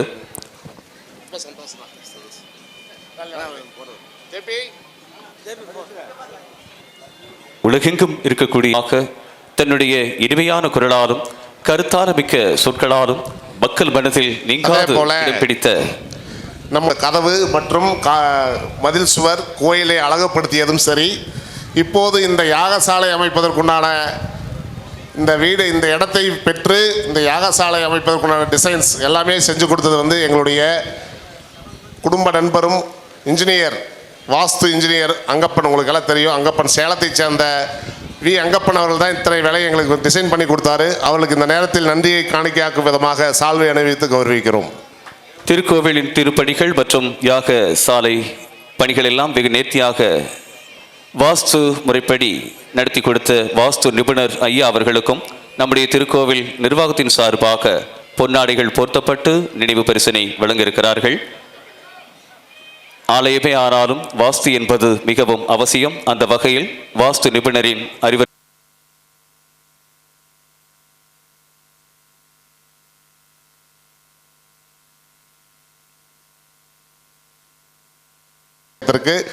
எங்களுடைய அழைப்பை ஏற்று நம்முடைய இந்த திருவிழாவிற்கு எல்லா வகையிலும் மின்சார சம்பந்தமான அத்தனை உதவிகளையும் உடனுக்குடன் செய்து கொடுத்தது மட்டுமல்லாமல் எங்கள் அழைப்பை ஏற்று இந்த திருவிழாவிற்கு எங்களுடைய அறக்கட்டளையின் சார்பாக அறங்காவலர் குழுவின் சார்பாக மனமார்ந்த நன்றியையும் வாழ்த்துக்களையும் தெரிவித்துக் கொண்டு இந்த சால்வையை அணிவித்து கௌரவிப்பதிலே நாங்கள் மகிழ்ச்சி அடைகிறோம்.